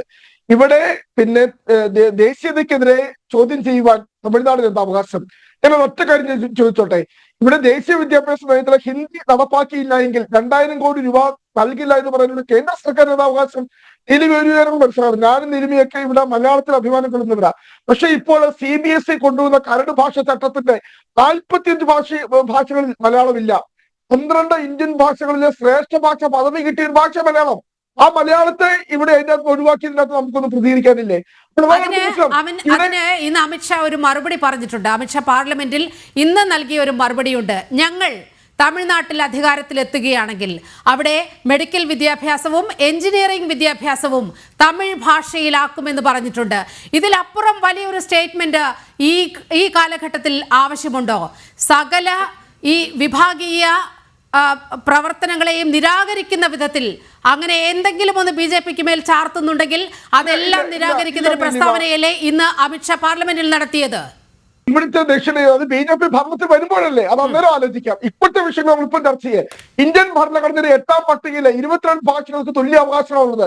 അതിന് മലയാളമുണ്ട്, തമിഴുണ്ട്, ഹിന്ദിയുണ്ട്.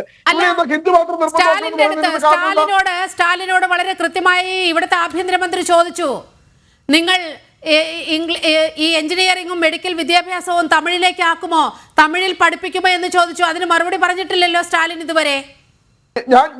ഞാൻ മനസ്സിലാക്കുന്നത് അവിടെയുള്ള പിന്നെ PG ഉൾപ്പെടെ PhD വരെ എല്ലാ കാര്യങ്ങളിലും തമിഴ് ഭാഷ തന്നെ ഉപയോഗിച്ചുകൊണ്ട് അവർക്കത് പ്രബന്ധങ്ങൾ, അത് മലയാളത്തിൽ നമ്മുടെ കേരളത്തിൽ പോലും ഈ അടുത്ത കാലത്താണ് വന്നത്. അത്രമാത്രം തമിഴിന് സ്വാതന്ത്ര്യം കൊടുക്കുന്നത്. അവിടുത്തെ ഈ പറയുന്ന നമ്മുടെ ദൂരദർശന ചാനലുകൾ നോക്കി അറിയാം, അവിടെ ഹിന്ദി വാർത്ത പറയുമ്പോൾ അവിടെ തമിഴ് ചർച്ച, ഹിന്ദി അഡ്വക്കേറ്റ് ശ്രീ പത്മനാഭൻ, ഇവരുടെ ഈ ഇരട്ടത്തപ്പാണ് വളരെ കൃത്യമായി ചോദ്യം ചെയ്യപ്പെടേണ്ടത്. ഇവിടെ സ്വാശ്രയ സമരം നടക്കുമ്പോൾ ഇവിടുത്തെ ഒരു പ്രധാനപ്പെട്ട നേതാവിൻ്റെ മകളെ സ്വാശ്രയ കോളേജിൽ വിട്ട് വിദ്യാഭ്യാസം ചെയ്യിപ്പിക്കുകയാണ്. ഈ രാഷ്ട്രീയക്കാരുടെ മക്കൾ, പ്രത്യേകിച്ച് സ്റ്റാലിൻ്റെയും ഒക്കെ മക്കൾ, ഈ പറയുന്ന ഹിന്ദി വിരുദ്ധത പറയുന്ന അവരുടെ മക്കൾ വളരെ കൃത്യമായി അന്യസംസ്ഥാനങ്ങളിൽ പോയി ഹിന്ദി പഠിക്കുകയും വലിയ തലങ്ങളിലേക്കൊക്കെ എത്തിപ്പെടുകയും ചെയ്യുന്നു. അതായത് അവിടുത്തെ സാധാരണ തമിഴ് ജനവിഭാഗത്തിന് മക്കൾ ഇതൊന്നും പഠിക്കണ്ട എന്ന് പറയുമ്പോൾ ഇതെന്ത് ഫ്യൂഡലിസ്റ്റിക് മനോഭാവമാണ്?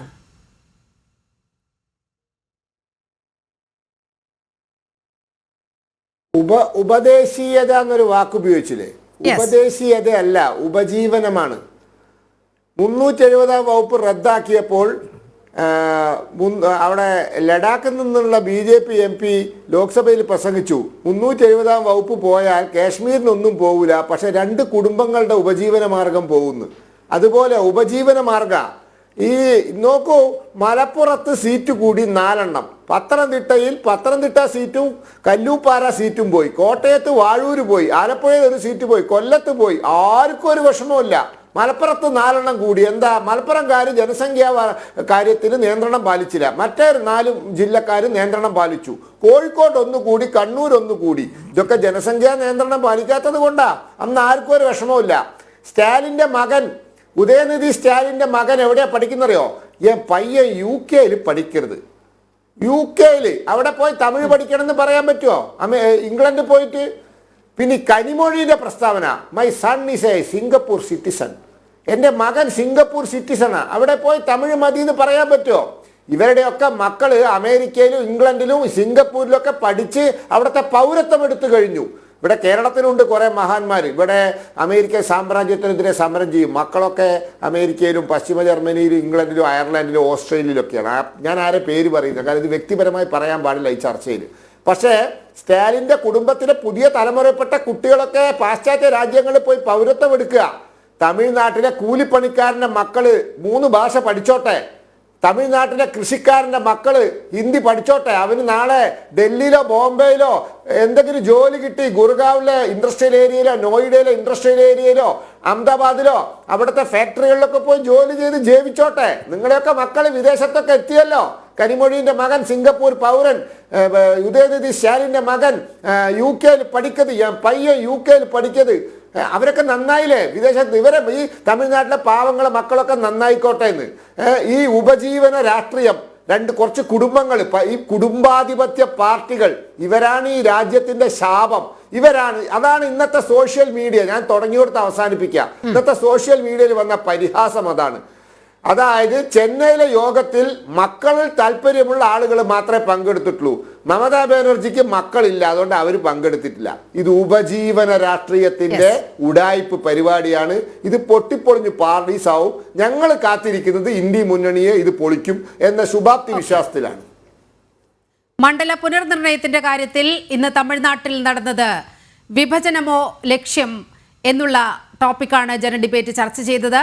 മണ്ഡല പുനർനിർണയം ചർച്ചയാക്കുന്നതിന് പിന്നിൽ എന്ത്, അതുപോലെ സ്റ്റാലിൻ്റെ ലക്ഷ്യം അഴിമതി മൂടിവെക്കലോ, രാജ്യവിരുദ്ധ അജണ്ടകൾക്ക് പിന്നിൽ ആരെല്ലാമാണ് എന്ന് സമഗ്രമായ ഒരു ചർച്ചയാണ് 1.5 മണിക്കൂർ നടത്തിയത്. ജന ഡിബേറ്റ് ഇവിടെ പൂർണ്ണമാക്കുകയാണ്. ഈ ചർച്ചയിൽ പങ്കെടുത്ത എല്ലാ അതിഥികൾക്കും ഒപ്പം പ്രേക്ഷകർക്കും വളരെയധികം നന്ദി. നമസ്തേ.